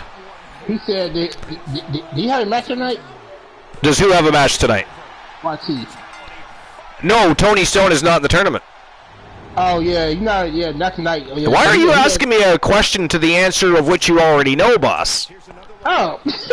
How dare you? Ghastly. YT, your title shot is on Wrestle Wars. Oh yeah, it's tomorrow. That's tomorrow.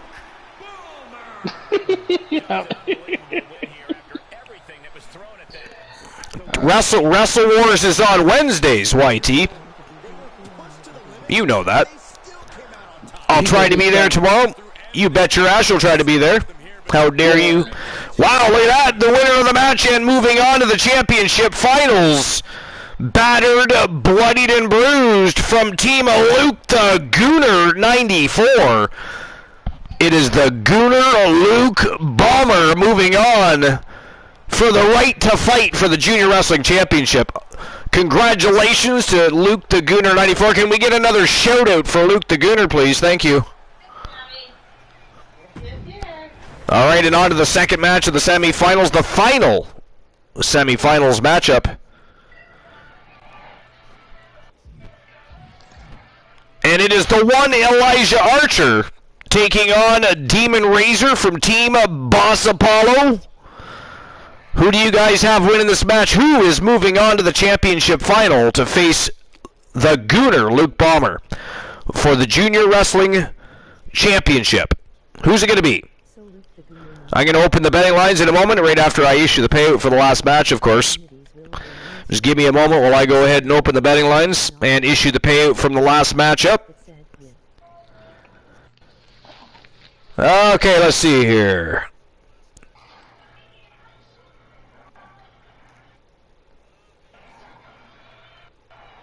And the winner was the Gooner. It looks like 65% were choosing the Gooner anyways. Interesting. You know, you guys have been pretty spot on with your betting tonight, I'll be honest. Pretty spot on. Alright, so opening the betting lines. Who moves on to face the Gooner? Is it going to be Elijah Archer? You got a sweat jar. Or is it going to be Demon Razor? Who gave me a swear jar? How dare you? Glenola? Somebody ban Glenola, please. How dare you? Finer than frogs here, boy. Actually, wait, no, don't ban him. Don't ban him. He'll, you know what? He'll come on and cause villainy on the broadcast booth, even though he was HE double hockey sticks bent on not joining us, because you know you guys are not important enough to address verbally. You guys are not worth his time to come on and entertain with the host of the most and the co-host of the most and the most mussy show on Twitch TV. But it's fine. Yeah, don't ban him. AKO him. As a matter of fact, AKO Glenola. That's what should be done. Alright, here we go. Betting lines are open. You got 5 minutes to make your bets. Who's it going to be? Elijah Archer or Demon Razor? Who's moving on to the championship final to face the Gooner? We're going to find out. It is showtime and go time. Let's go.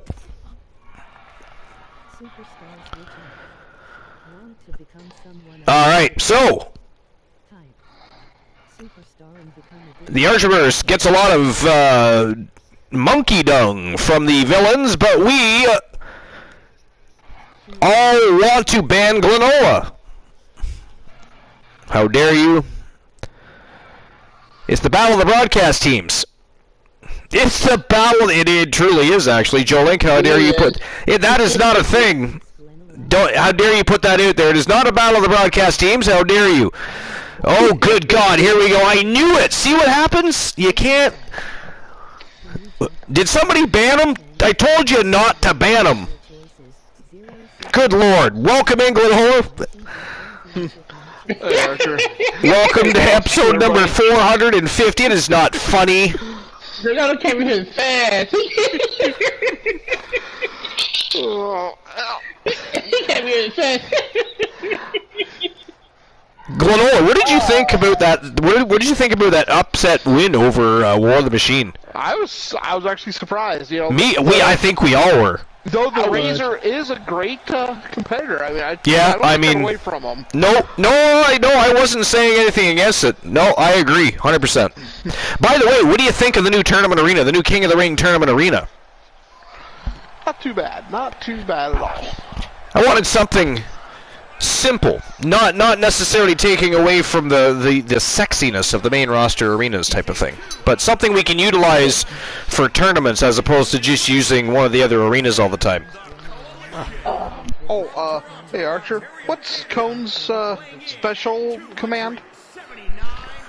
It is exclamation point fun. That's what I thought. Okay. It didn't work for me, so. Well, yeah, no, because you're a mod. Well, I wasn't sure if they would let me do it because. Ooh, Joe Link just nailed you with a sledgehammer. There should be a list of fight commands. Hold on, is it FC? I don't remember. It's been there we a long go. time since I looked. I just brought it up. That's most of the fight commands there. We probably got to add to that list. It's been a while. It's been a hot minute since we've added to that list. Very true. All right, so back to the, speaking of list, my list, Glenola. Don't even start. You probably have 50. I'm still in the middle of one. How dare you? So number 3, it's not funny. It is not funny. Number 3, Kevin Owens didn't know he would win the Universal Championship. So Kevin Owens won the Universal Championship in 2016, making it his only world title in WWE thus far. He defeated Big Cass, Roman Reigns, and Seth Rollins in a fatal 4-way elimination match to win the coveted prize. But the end of the match was shocking. Triple H turned on Seth Rollins, helping Kevin Owens to win the match. One Reddit user's conspiracy theory is that Kevin Owens didn't know about the outcome of the match beforehand. Given the game whispered to Owens before turning on Rollins, the theory is currently believable. I don't think so. I mean, Seth Rollins was a Triple H guy. Yeah, and to be honest, yeah, Kevin Owens, yeah. I just don't see... No, I agree. Triple H using Kevin Owens to call an audible. No, now he is a Kevin Owens fan, don't get me wrong, loves Kevin Owens, but but he's not going to use Kevin Owens... yeah. I agree. It's not like it's Shawn or, Stone Cold or one of these others that, Undertaker would be a great, you can call. No, I agree. It doesn't make sense to me either. Match and, not only could they go with it, they could do a great job with it. They pull, they just roll with the punches, so to speak. So to speak. We need a so to speak emote.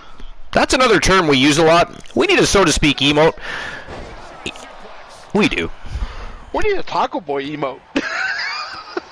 We do not need a Taco Boy emote, and if anybody sends me a message on Discord, Twitter, Instagram, Facebook, or any other platform on the face of the planet, with a Taco Boy emote, I will ban you for life. Thank you. How dare all of you for even contemplating what Glenola just said? Exactly, Joe Link. How dare you all? Do not ban the host. Joe Link, how dare you, sir? You're supposed to be on my side. Pro Archer. At all times, sir. That is Gasly. G-H-A-S-T-L-Y.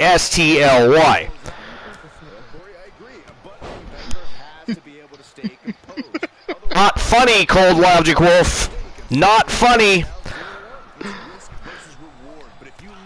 Somebody AKO Cold Logic Wolf, please. He needs a timeout. Oh, there is no sorry. Once you cross that threshold, it is all downhill from there, and it is a rocky ledge at the edge of that cliff. Poof, poof, poof, poof. AKO time. That is not funny, Joe Link. And while you're at it, AKO yourself. AKO your damn self.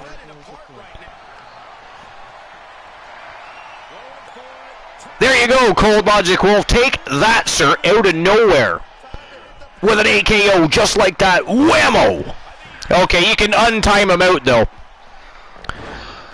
I mean, if he was Glenola or Christian Cool, we would leave him in the abyss. But let's untime out Cold Logic Wolf, because Cold Logic Wolf has been hanging out with the community all night long, having a good time, and is now a valued member of this community. We don't want to interrupt any chat time for Cold Logic Wolf. Time to boss a Paul. He AKO'd you instead. Oh, that's funny. That is funny.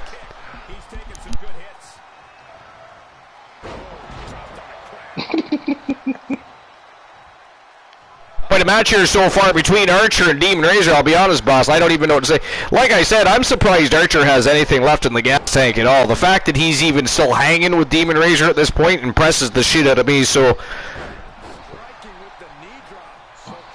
Wow, he is a... Yo, I see it. Oh, the Hell's Gate! That is almost right in the middle of the ring. Razor is not going to be reaching any ropes. I mean, you know what he should do is he should grab the... Actually, I'm not going to give him ideas. My luck, he'd hear me. I was going to say he should grab the ref and just pull him over, but look at that, he fought out of it anyways. Demon Razor, ladies and gentlemen, just fought out of the Hell's Gate. That is incredible. Oh! Big corkscrew elbow from Archer. Good lord. Wow. Demon Razor. It looked like he barely kicked out of that, but he kicked out. It is still nothing. He barely kicked out of that one.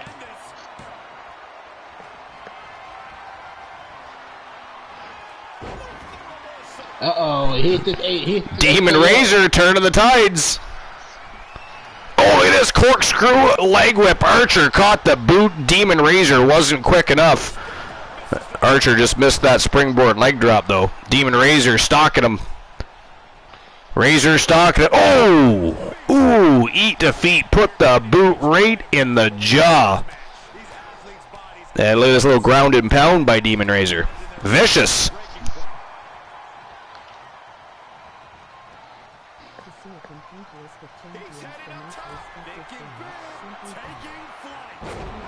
Ooh, diving DDT. Archer walked right into it. Wow, he kicked out at one. Archer kicked out at one. Can you believe that? At one, he had a lot of injury.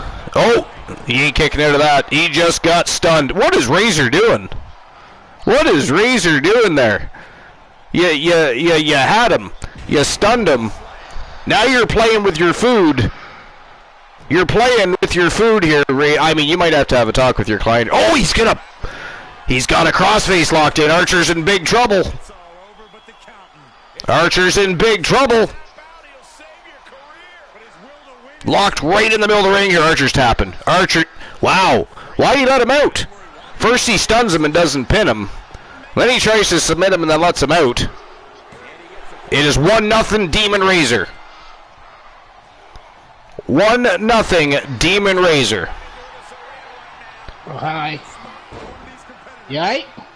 Oh! Corkscrew roundhouse kick right in the lippies.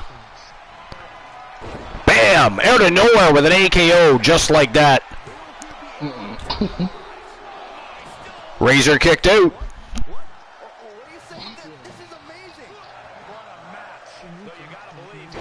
Razor kicked out. Demon Razor was another one of the monsters on Archer's list during Joe Link's very spiteful list of opponents for Archer. Well, he do beat him. Yeah, he do beat him. Hell's Gate locked in. Hell's Gate is locked in tight. And there it is. It is 1-1. Archer taps out Demon Razor.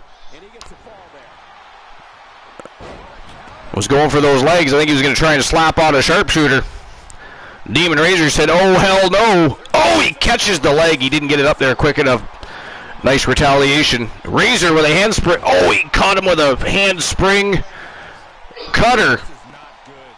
Trying to pop that arm out of joint.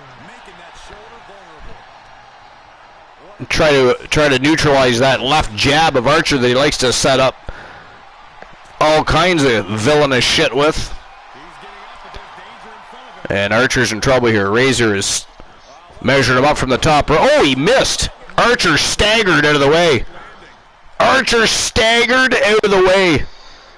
And if you're Demon Razor, that is ghastly. That is absolutely ghastly. Oh, look at this. Whoa. What the fuck was that? Here, oh, look at this. Look at this. A 619. Demon Razor with a 619, folks. What in the blue hell? Ooh, Jesus Christ. A knee kick from Archer. That was vicious. That was, he pulling out some ruthless aggression with that one. Did you see that knee kick? And there he is again, that corkscrew tornado kick to the face. That is absolutely vicious. He's got a hammer lock. Oh, snaps that armbar back. Trying to break that arm of Demon Razor. Oh, look at this. Look at this. And another corkscrew elbow drop right to the sternum. Razor in the middle of the ring. He kicks out. He kicked out. It is still 1-1. Razor takes the legs right out from underneath Archer. Look at that, he's measured him up. Archer doesn't see it, but he's getting measured up. He's going for a ride. Going for a ride. Ooh! Double underhook, inverted pile driver by Demon Razor. The demon. Wow, he kicked out. Archer kicked out of that.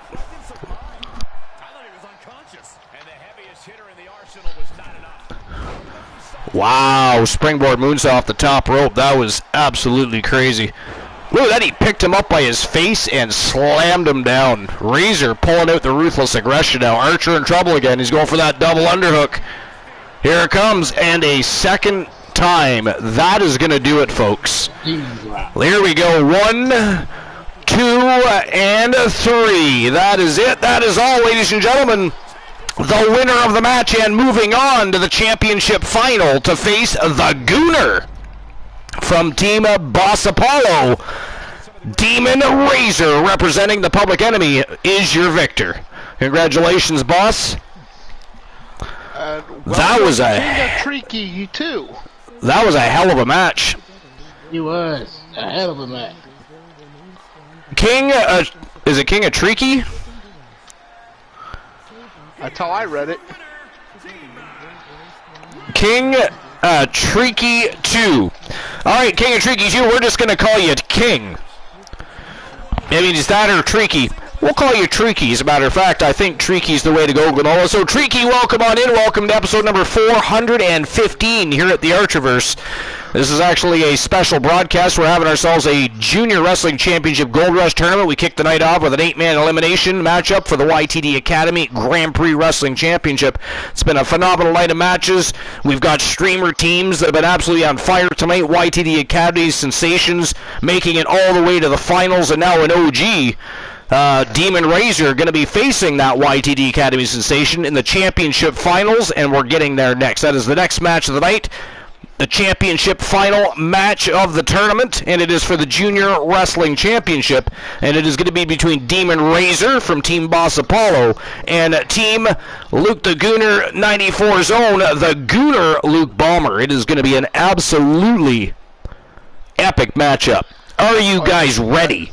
And welcome Michael Myers, 221. Michael Myers, 220. I mean, let's give him a shout just for the name alone.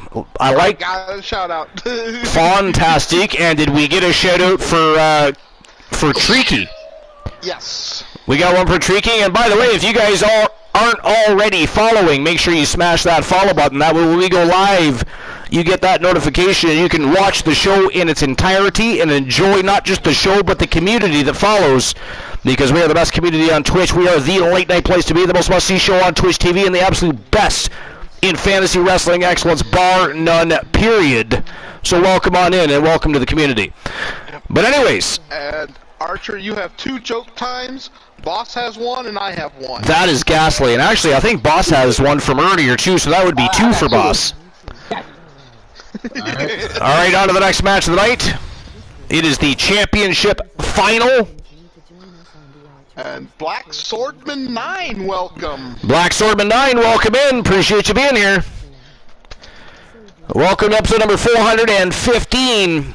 We're just about to hit the championship final of this Junior Wrestling Championship Gold Rush Tournament.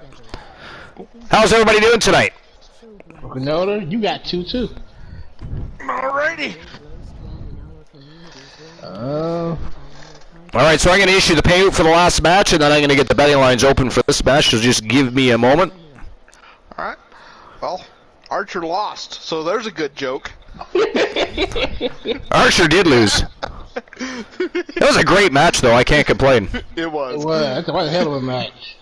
Only 10% voted for Demon Razor. But no love for Demon Razor. There we go. Payout has been issued. Dang. Alright, so who walks out with the gold? Rio King won 5 Ultra Bucks. 5,000 Ultra Bucks. Is it going to be Demon Razor or the Gooner? From Team Luke the Gooner 94, the YTD Academy sensation, you're going to have 5 minutos to make your bets. I'm going to say the Gooner wins. The Gooner. Wouldn't it be awesome? No offense, boss. Honestly. We mean you no ill will, boss. Don't hate us. We don't. Well, you know, I don't know. But wouldn't it be cool, though, if a YTD Academy sensation won the fucking tournament and took that championship belt? Yeah. I gotta tell you, it would just be a cool story. After tonight, anything possible. Right? No kidding. There's been so many surprises tonight that it's been absolutely awesome. Oh, yeah. All right. So here we go. Betting lines are open. You got 5 minutes, well, less than 5 minutes now to make your bets, but let's get the show on the road. It is showtime and go time for the championship final matchup. The Gooner from Team Luke the Gooner 94 taking on a Demon Razor representing the Public Enemy from Team Boss Apollo. Let's go. Okay. Well, so I'll go ahead and do the first joke. Alright. But this jockey shows up at the stables looking for a new horse. He walks up and, you know, he's got a little bit of a lisp, so he goes to the stable master and he's like, I'm looking for a horse. So he takes him over and says, okay, what kind of horse are you looking for? A female horse. So he goes over and shows him these mares and, can I see its eyes? So he, you know, pulls the horse's head down a little bit, lets him look at the horse's eyes. Can I see its teeth? And, you know, shows the teeth. I want to see a swat. So he picks the jockey up and shoves him into the back end of the horse. He pulls him back, you know, just pulls him right back out. And he goes, maybe I'd be more clear. Let me see a 1. Wow. All right, I got one too. All right, so Are you ready? Boss, this gives you time to actually find a joke. I got one. You already found one? Wow. Yeah. That is impressive. But, okay, here we go. Glenola and Boss, a pair of cows, and everybody else, a pair of cows were talking in the field. Well, one of those cows looked at the other cow and says, hey, man, have you heard about mad cow disease that's going around? And the other cow looks at him and says, yeah, it actually makes me really glad that I'm a penguin. A penguin! That one's pretty good, I'll give you that He's a fucking penguin. That wasn't that funny. Boss, you go.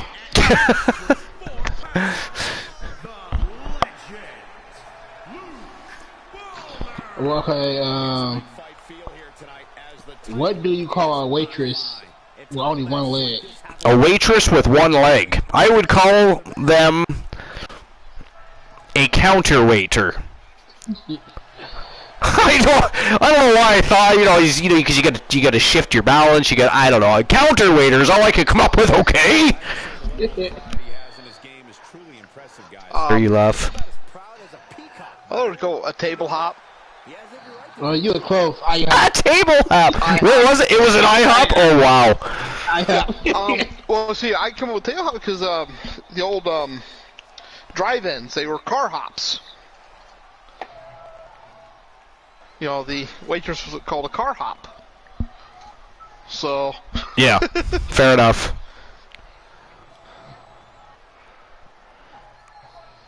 So did you guys both have another joke time? We go ahead. I think everybody had two. Yeah, we all had two. Okay. Well.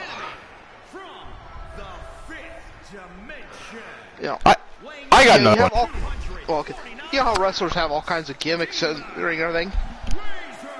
Did you hear about the British cop? Sorry, the British. He was a British cop? Cop, okay. I thought for a short, very brief moment, I thought you said British cock. And I was like, okay. But yeah, his finishing move was called the bobby pin.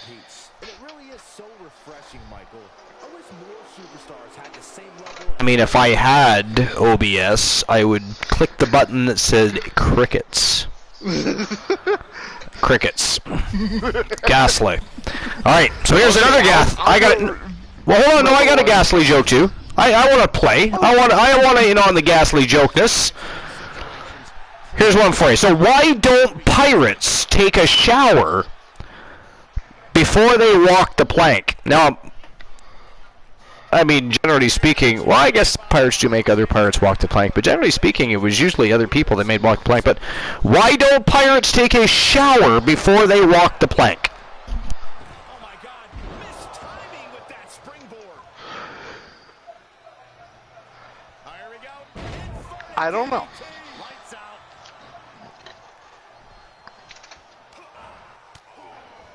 Apollo? Why don't pirates take showers? Or they walk the plank? Cause they already wet? Because they are already wet. I mean, I did say pirates, not Olympic swimmers. I mean, they have boats. The boats are wet.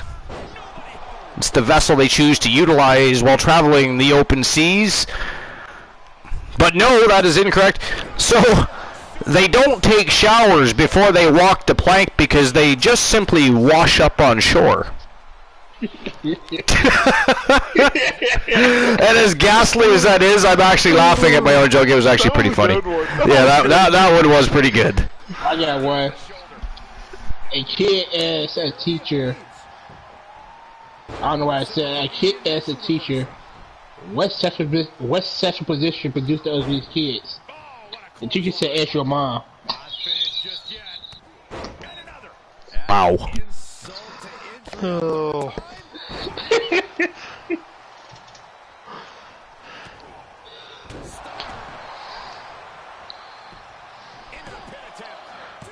Well, so, and now to make up for the really bad one, I did.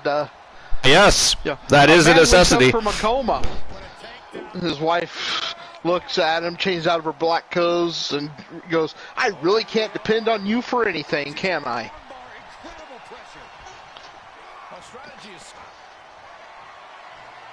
Okay. And that he calls a redemption joke, ladies and gentlemen. Just I thought it saying. was pretty good, but You thought it was pretty good. let me get into some of the darker ones. Joe Link says it is 1-0. Demon Razor is in the lead. And look at this. The Gooner grabbing a hold of that leg. Dragon screw leg whip by Luke Balmer. I know he's trying to break that arm. Look at that. He's trying to break that left arm of Demon Razor. Big kick right to the kidneys. Vicious little ruthless aggression coming out of the Gooner here. Taken to the skies. Big, whoa, big 5-star frog splash by the Gooner. And a moonsault from the second rope. He's flying all over the place. What he needs to do is pin Demon Razor. Oh, big elbow to the face. Razor explodes out of the corner, but the Gooner is right back on top of things. Right back in control. He's got him in a fireman's carry. And Snake Eyes drops him right on his face off that top turnbuckle. And the Gooner's stomping a mud hole.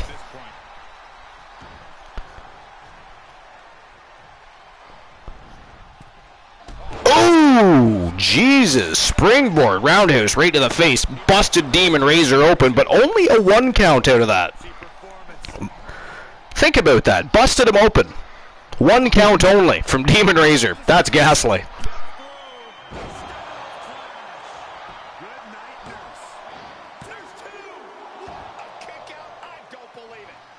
Demon Razor kicks out again. The Gooner's got to be getting frustrated here. You just can't get that pinfall to tie it up. Razor.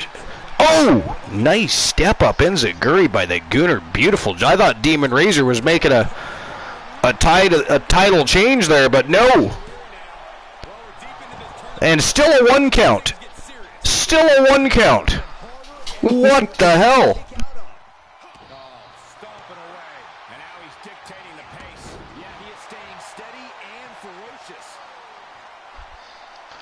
Well, what did Kermit the Frog say at his puppeteer's funeral? God.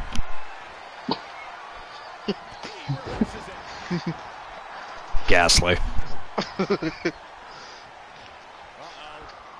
Not a word.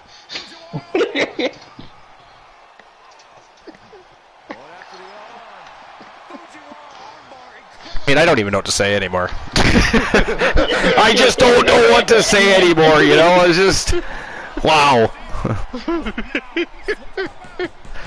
And there you go. That is it. That is all, ladies and gentlemen. The winner of the match with a perfect score of 2-0 and via tap out. And new junior wrestling champion from Team Boss Apollo. Representing the Public Enemy, Demon Razor is your new champion. Wow. All right, I can issue the payout. Just give me a second. I know what title I want. Congratulations to Team Boss Apollo and Demon Razor. I want the WCW TNT Championship. You're going to which? WCW TNT Championship. WCW TNT Championship. That's going to be your next order of business. So that means tomorrow night we'll be kicking the night off with a Junior Wrestling Championship match. The tournament tonight was all about the Junior Wrestling Championship, and just like that, You'll have to hold another one. right? Just like Team YT Shadows, he cashes it in immediately. So tomorrow night we'll be crowning another new Junior Wrestling Champion. Night. Yeah, tomorrow night. tomorrow night's Wrestle Wars, TAV. Exactly. He wants the TNT champion. Yeah, you don't pay attention too well, do you? TNT champion is WCW. You need to go back and press rewind and hear what I said. Because all you heard was Boss Apollo. So I guess you'll just have to tune in to find out what I'm talking about, unless you go back and hear it. Oh, wait, yeah, that's right, because the other one was redeemed for... yeah, okay. Yes. So So he cashed it in, so this championship will be fought in the beginning of tomorrow night. But yeah, he's talking about challenging for the WCW TNT Championship on Friday. Yep. But this title... AJ Styles. Yes, but this title will be back up for grabs tomorrow night on Wrestle Wars. All right, so that is the final match of the tournament, and I'm going to get a snapshot here. Quick, I get rid of it. I'll have to Got to get that picture for tournament victory lane.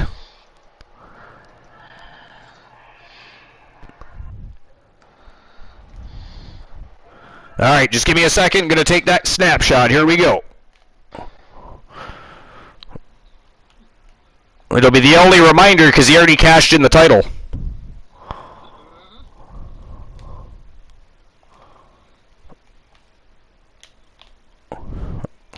And there we go. Alright, tournament is over, but wait a minute, I have an idea. Seeing how Boss Apollo was immediately vacating the title and challenging for the TNT title Friday night on Starrcade, what do you all say we have another Junior Wrestling Championship matchup right now? That'll be our go-home happy match of the night, our final match of the evening. So hold on, here, give me a second. First, what we have to do, seeing how we already know who the champion is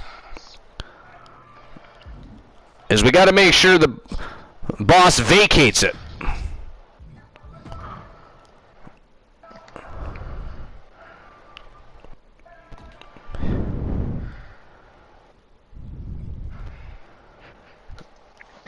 There we go. All right, so how about this? How about we have ourselves a 6-man elimination royale? We started the night with an 8-man elimination royale. We're going to have a 6-man elimination royale to end the evening. Okay. Who the TAV champion? TV champion? Ain't that? I think I'm watching AJ Styles. The TAV? Yeah. Which one we have? No, I thought you said TNT champion. No, TAV. Which championship are you looking for TAV? The Wrestle Wars champion is Big Barbara Bruno. That's who Tony Stone is challenging tomorrow night. TAV television champion? Television? Oh, William Regal, I believe. I want that one. I want to go after that one. All right, so who do we want in this matchup, guys? This is a matchup you guys get to build here.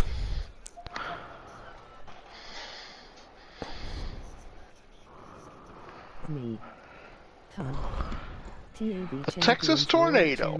You want the Texas Tornado in? Leo King said he want his client. All right, so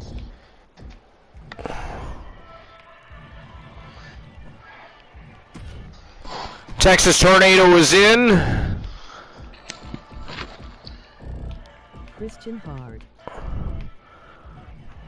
Bishop B. White is in. Christian Hart. Somebody said Christian Hart. All right, 3 more. No. Bishop B. White is Oh, that's Titan G. Right. Well, I can't put Eddie Terror in. He's retiring Eddie Terror. I'm not putting Eddie Terror. Yeah. All right. Well, yeah. Yeah, he retired. All right, so we have 4 spots open. The Undertaker. The Undertaker? Yeah, because Bishop B. White, he's a WCW champion. He is, yeah. Well, no, Drek is WCW champion. Oh, well. Bishop, I think. I think it's Bishop. I think he's the WCW heavyweight champion. Let's look. Right. Oops. Let's see. B White. No, B White. That's right. Oh yeah, he won it. He won it on Starrcade. That's right too. Let's put. He beat Drek for the title. Oh yeah, he did. Yep. The Wolfman. Alan Severn. Alrighty. Yeah. All right, Alan Severn is in. 2 more. Remember Stone Cold. Stone Cold Steve Austin. Nola, the last one of yours. All right, 1 more. Well, you know what?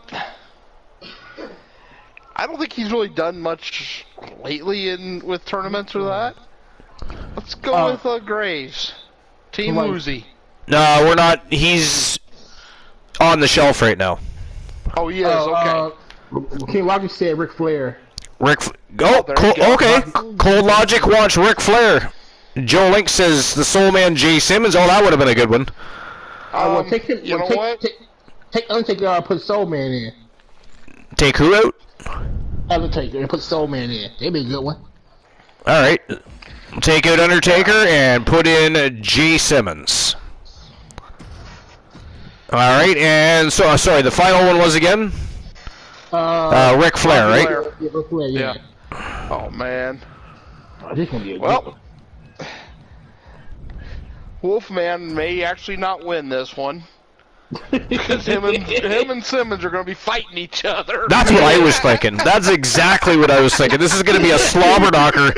Simmons and Severn are going to suddenly forget there's other people in the matchup. Worst part is that's not totally a joke because it has happened. Oh yeah, it definitely has. It always happens. All right, here we go.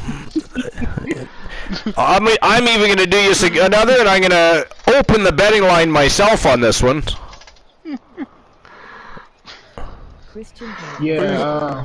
I want him to go after the TAV World Television Champion. All right, so who walks in with the gold?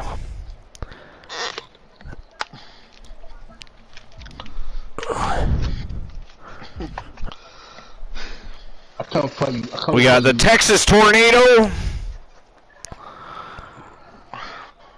Alan Severn, Jay Simmons, Christian Hart, Stone Cold Steve Austin, or the Nature Boy, Ric Flair. Well, now this actually looking at this could get even more interesting. 5 minutes to make your bets. Wolfman, Soulman, and the Iceman. And the Iceman, I know, 3 OGs that have got nothing but pure rivaled history together. I know, it's going to be very interesting. All right, guys, betting lines are open. And one more time, we're putting that Junior Wrestling Championship back up for grabs. It's our go-home happy match of the evening, the main event of the night. It is time. The Texas Tornado, the Wolfman Alan Severn, the Soul Man Jay Simmons, the Iceman Christian Hart, Stone Cold Steve Austin, and the Nature Boy Ric Flair are going to go to war. Let's go. Well, since Stone Cold is a part of Public Enemy South, I'll go for Stone Cold. The Public Enemy South that hasn't even been put into existence yet. We keep hearing all this jazz about a Public Enemy South, don't we, Glamola? But have we seen anything from them yet? No. No. I say no to that. All right, here we go, guys. It is showtime and go time for the main event of the evening. Let's go. Betting lines are open, and guys, eyes got to be, so I'll be right back. Because I know I redeemed Stone Cold and Brock Lesnar. Uh-huh. Leo Kid redeemed Brock and Goldberg. And Titan G redeemed Sting. And Titan G redeemed Sting. I don't, and I'll be honest with you, this match, it's hard to place a bet on this. It might surprise people. I'm rooting for the Texas Tornado.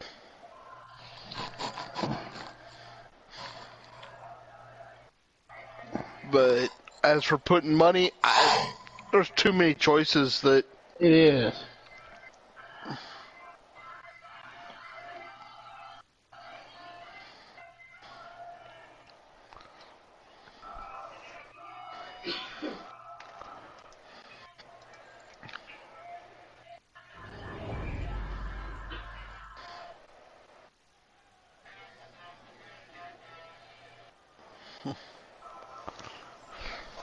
Who has the least odds to win? The new jackpot number for a chance to win a channel redemption. Yeah, and I honestly think 069. The Wolfman's number gonna for get the focused TV on championship beating up either matches. Iceman or Soulman, and just focus on fighting them. I say Stone Cold is the least likely to win.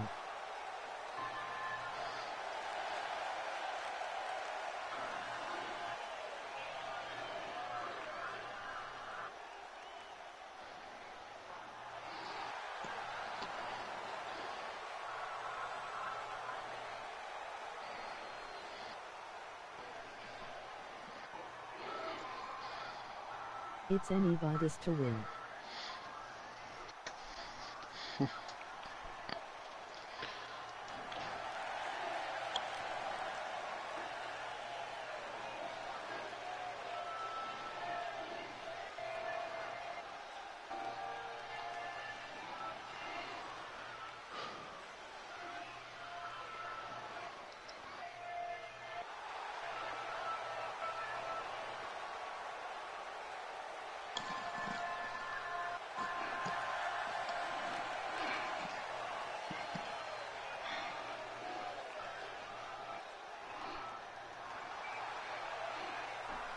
I have returned just in time to see the Soul Man walking out with that beautiful new tag team championship belt.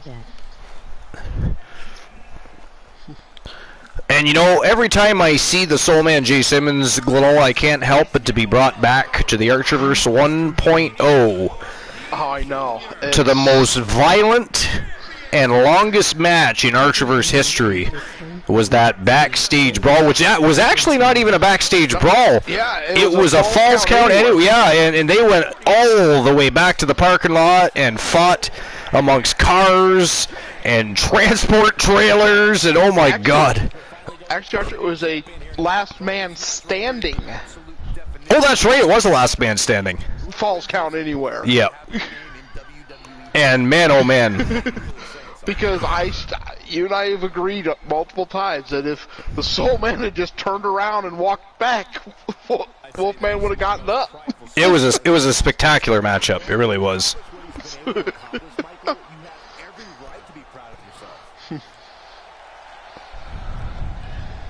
I mean, anybody can get thrown off of a semi-trailer 4 times. 4 times. I mean, that is a feat all in itself, isn't it? Oh yeah. A feat all in itself. I mean, that match was over an hour long. Mm-hmm. Over an hour long. Over an hour, and just brutal.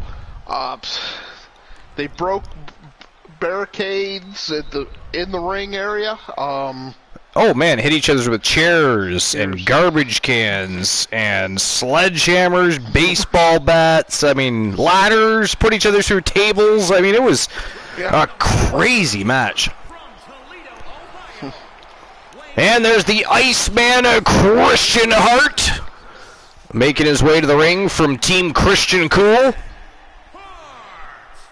Speaking of Team Christian Cool, I believe they have gone live. They have.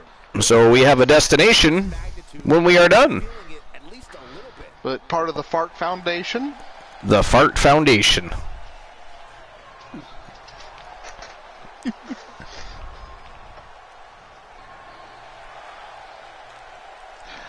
Also involved in another one of the great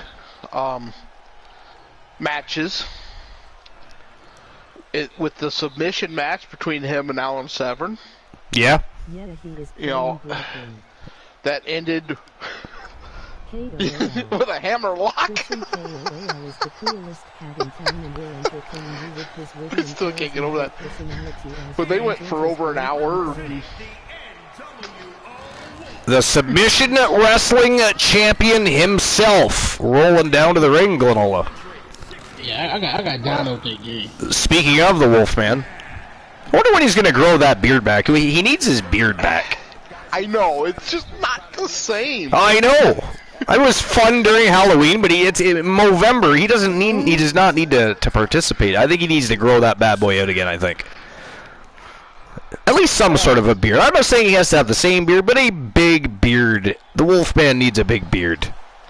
Definitely. But it does take some time to grow all that hair back. Byron, would you agree that he's about as conceited as That is true. we've seen in a long time? I would absolutely agree with you, Michael. But he's also one of the most Has he ever had hair? that gets lost sometimes in the enormity of his ego. Oh, I hear Queen Apollo. Hi, Queen Apollo. Queen Apollo, boss was talking all kinds of trash behind your back. Talking about how he was the dominant one and that you just couldn't keep up. I'll tell you that because I'll be on the couch tonight.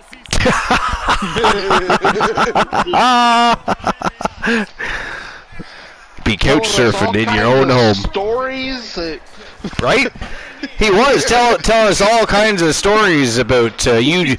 You like to drool on the pillow when you're sleeping, and when you're eating certain things like corn dogs and potato chips, you're like a little chipmunk eating. On how he knows all these celebrities and That too. That too. He's best friends with Tom Cruise. You know, he hung out with John Cena. that is still one of the great moments. I'm sorry, boss, but that was great.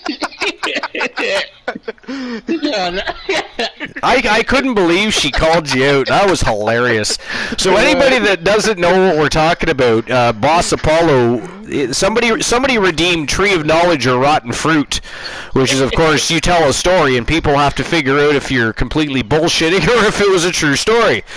And Boss Apollo is going on this big, long rant about movie stars and whatever else was going on in his story, and his wife walks through right when he's in the middle of the story. She goes, "What you talking about, all that bullshit?" And busted his balls. It was fucking hilarious. And Archie and Granola and Wooly, they was cracking up. I'm still cracking up. That's the thing. For those of you that are new to the Archerverse, shit like this goes on every week. You never know what's gonna happen. Expect the unexpected. It is a true story. True story.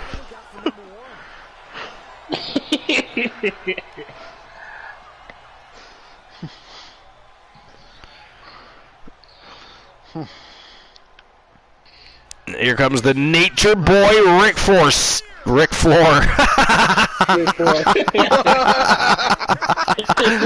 Well, you never know. By the end of the night, he might be Rick Floor. The nature boy, Ric Flair, 16-time world champion, making his way to the ring. Can you imagine if he won? Who do you think he'd challenge? Wow. Probably, you know, I think he'd probably challenge for one of the pure championships, either the Submission Wrestling Championship. That's what I think. Or do you think he'd go all the way? I don't know. What do you think? I think he'd go back. I think he'd go after the Submission Champion. Yeah. Or Glenola makes a good point. He could go after that Legends Championship. Oh, this how you have. I think he would. This how you have. Yep, a that's one-on-one true. match. They have a one-on-one match. 1, 2, 3, 1, girly girl. How's Yo, it going? girly girl, welcome in. Soul Embers was here earlier. Me. AMC me in the house. Sista Sassy Pants representing. What's going on, Sista? What's new and exciting? How was the rest of your stream? Make sure we get shoutouts for everybody. Cold Logic Wolf said Legends as well. Yeah, I think like, yep. Yep, that's not it. It's Very good point. I figured that, or like I said, one of the Pure Championships. I thought maybe. You think about Legend Champion. If he do go out to Legend Champion, this time it'll be a one-on-one. Oh, look at this! Here we go. Simmons and Severn already going at it, guys. Oh my God! They just couldn't resist. How many times have the two of them been in this multi-man match and just totally ignored everybody? Right? You called it earlier. I mean, they just could not resist staying away from one another. They had to go at it. It's got to be. And you notice everybody else just let them have at it. They're like, okay, I'm going this way. Brett went for the Texas Tornado, and Stone Cold went right for Ric Flair. There's a lot of respect between the Wolfman and the Soul Man, but they just love to try to kill each other. Now, how do we pronounce that name? StunXV? We're just gonna call you Stun. Welcome into episode number 415, Stun. We're just at the end of our show. We actually just had a fantastic Junior Wrestling Championship Gold Rush tournament. We had a Victor Demon Razor. Team Boss Apollo is actually on the broadcast right now. Give yourself a shout out there, boss. Verbally. Wow. He actually decided to stop for a minute and go after. Cool. Boss Apollo does not. Boss! Speak to the new person, boss. Stun. Yes, I was saying that your client had won the tournament. So I was just saying you were on the broadcast and you could, say hello to the newcomer. How you doing, Stun? There you go. Very good, boss. See, that's how you introduce yourself to somebody. You see how that works? They speak, you say hello, and they go home warm and fuzzy feeling inside because you paid attention to them. See how that works? Welcome to Joe the show. Link, yeah, he did leave Simmons alone, but he went after Christian Hart. He went after Christian Hart, yeah. No surprise there. We said earlier, Severn, Hart, Simmons. And that's what's happening, except for right now, look at that, the Texas Tornado trying to tear the head right off the shoulders of the Soul Man there. Stone Cold and Flair still fighting.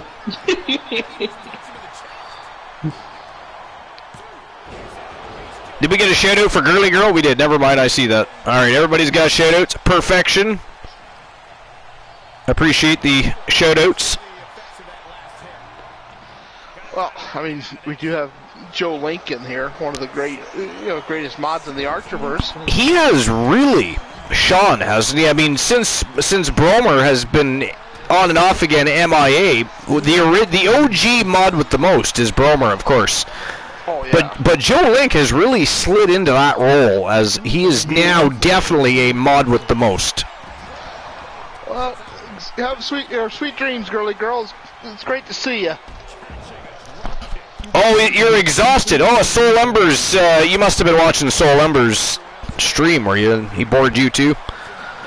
That is the whole reason we decided to have a show today. We're like, well, Soul's kind of like, what should we do today? And Global says, we should have a tournament. Boss said, yeah, that's a good idea. And I was like, well, we can do that. I canceled my stream because you were streaming tonight, Archer. I don't stream. That is gaslight. Well, it's a broadcast, but you're still streaming it off through the internet, aren't you? My name is Archa now. Is that like Archibald or? Look at this, Hart and Severn. Oh, fuck! Severn just booted him right in the face and sent him clear across the ring. Did you see that? Texas Tornado with some ground and pound on Jay Simmons here. It's crazy because Stone Cold and Flair, they still fighting. Stone Cold Steve Austin just got eliminated. We are down to 5. Ric Flair has sent him home. Sent him packing. And he is going home empty-handed tonight, is Stone Cold Steve Austin. Oh, look at this. Ric Flair from behind takes out the Soul Man. And he's going for a figure 4. The Soul Man in trouble here in Texas Tornado, just smiling and watching. That is savage. He's like, better you than me, Simmons. The Soul Man completely getting fucked over here. Look at this. He's got Hart down now for a 6, 7, 8, 9. Okay. Wow. Simmons is like, fuck. feeling No, he went right after the ref. He went right after the ref. Simmons. I have a feeling that this particular referee is going Oh, to look at have this. free catering tonight. Oh, good God. I think I just saw teeth fly out into the audience there. Hart got. Wow. And somehow Hart kicked out of that. That was insanity. I agree with the B team there. No. We need to, Look, we need man, a choke. Look at that. Hart says, fuck it, I'm going after the Texas Tornado. He wants no more to do with. Oh, he tried to spear Severn. That was a mistake. He missed, and look at this. Look at this. Severn with an old school backbreaker. He right. The Wolfman went after the referee. Oh, knee right to the face. Look at Severn go. Oh, big right hand by the Iceman. Oh, he got a sucker punch from the Texas Tornado. Good God, he's got to be seeing double by now. Look at this Tornado going after Severn now. Severn got caught showboating. He thought that the Tornado was locking horns with the Iceman, but back in control though. Look at this. Oh! See, Severn's been screwed by refs in the past, so he don't. That happens a lot to Severn. Yeah, it really. Look at this referee. Oh, I see. Okay, Simmons. Well, had the Nature Boy pinned to the floor outside the ring there. I was wondering what the referee was doing. I'm like, Simmons is on top of the Texas Tornado here, and the referee decides to leave the ring. Isn't that convenient? I don't know what the hell Simmons is doing. I'll tell you. Of course, the Wolfpack always has weird things happen. Oh! I don't know what Ric Flair was doing right there, but he met a boot right to the face. He got the soul from the Soul Man, if you will. Oh, discus punch. Big Texas Tornado style discus punch right to the face of Alan Severn. But, yeah, the Wolfpack has. Oh, see how fast he got into the ring for that one? Ain't even in the match. You see how fast, but Severn kicks out, not even a 1 count. But did you see how fast the ref got into the ring when Severn's shoulders were pinned to the mat? Yeah. Wow. But, you know, you think about, you know, the Wolfman gets disqualified when his own team member touches him. Yeah, that was strange. He does definitely have a love-hate relationship with all officials. You're not wrong. Not wrong. For those that aren't familiar, Oh, look at this. Uh-oh. Cross-face chicken wing. Severn is in big trouble. Look at this. The referee is actually doing Severn a favor here. Doing Severn a favor. But Severn hasn't tapped, though, to be fair. Oh, yes, he did. Oh, he tapped. The referee called that from outside the ring. Wow. Severn pinned somebody for a 6 count. 6? That was like 10. You know, sorry, okay, 10 count. Wow. No. Severn got screwed there. I mean, don't get me wrong, he tapped out. But the referee was outside the ring covering Simmons He got screwed and because Flair.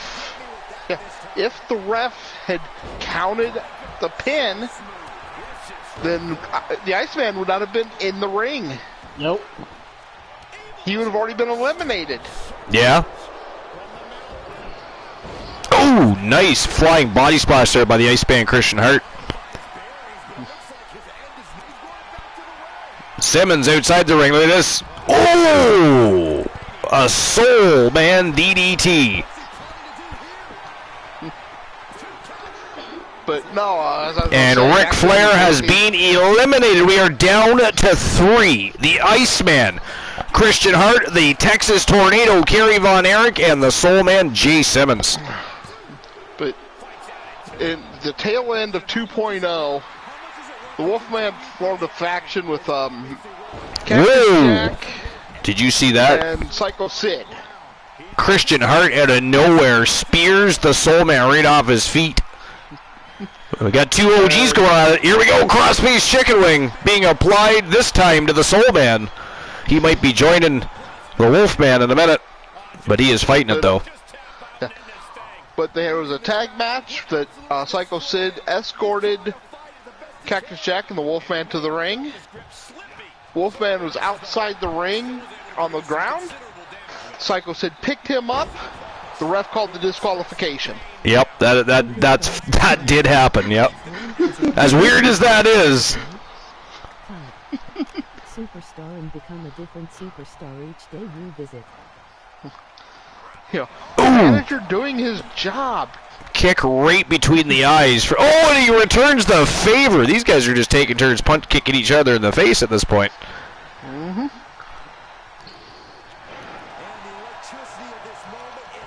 Now, granted, War still has the best interaction with a ref. Oh, did you see that? Tornado tried to sneak up on Simmons, and Simmons got him with a back elbow right in the face.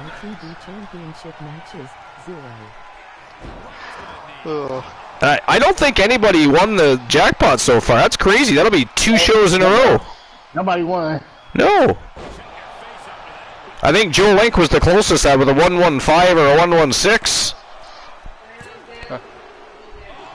Though when you get down to that, Really? you know, those little numbers, Yeah, it's harder, yeah. it normally gives you the more mid-range numbers. What is Simmons up to here? He better hurry up and do something before before the Ice Band gets back to it. Oh, he's too late, and from behind he grabs right a hole of the Soul Band. Von Erich is like, that's fine. I'm gonna take myself have a little rest. Ooh, nice takedown by Kerry Von Erich. Oh, look at that. The Iceman grabs a hold of the leg, dragon screw a leg whip. I'm just waiting to see the claw being applied. The Iceman's going airborne. Oh, double axe handle from the top turnbuckle by the Iceman.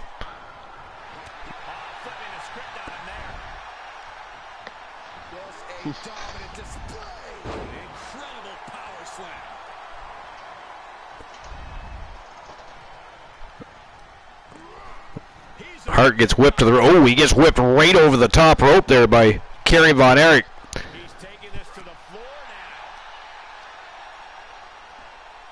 Hart kicks him off. The Soul Man getting back to his feet on the other side of the ring there. I don't think either one of them are paying attention to anything Simmons is doing, but here he comes. And I gotta say, oh! He just got hit by the feet of the Texas Tornado. That's funny. Christian Hart got a twofer there. And the Texas Tornado has been eliminated, ladies and gentlemen. We are down to 2 OGs of the Archerverse. The Iceman Christian Hart versus the Soulman Jay Simmons for the Junior Wrestling Championship. Wow. Oh, I hope the Soul Man wins this. Just to piss off Christian Cool.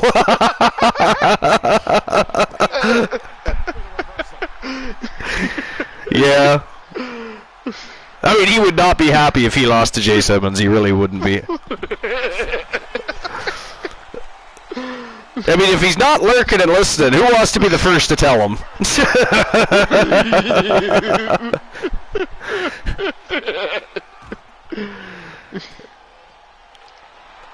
Oh, elbow to the face. He was going for the crossface chicken wing right there is what he was doing. That's what he was doing. Oh, a Soulman DDT. Hart in trouble. Uh-oh. 1, 2. No! Ladies and gentlemen, the winner of the match and new Junior Wrestling Champion for the second time tonight from Team J Negative Gaming, the Soul Man, Jay Simmons, your new champion.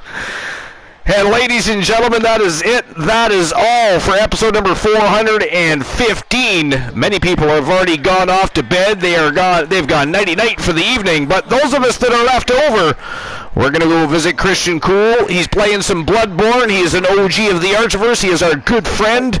He is a variety streamer and a very good human being. So we're going to go check his show out. Let's show him a little love and support. And we'll see each other tomorrow night, 10:30 p.m. Eastern Standard Time. We're going to officially kick off the road to the Archiverse Slammiversary, to the second annual Archiverse Slammiversary, the biggest show of the year and the final show of the year. It is going to be a thrill ride. We'll see you tomorrow night. You don't have to go home, but you're not staying here. Get the fuck out. Goodbye.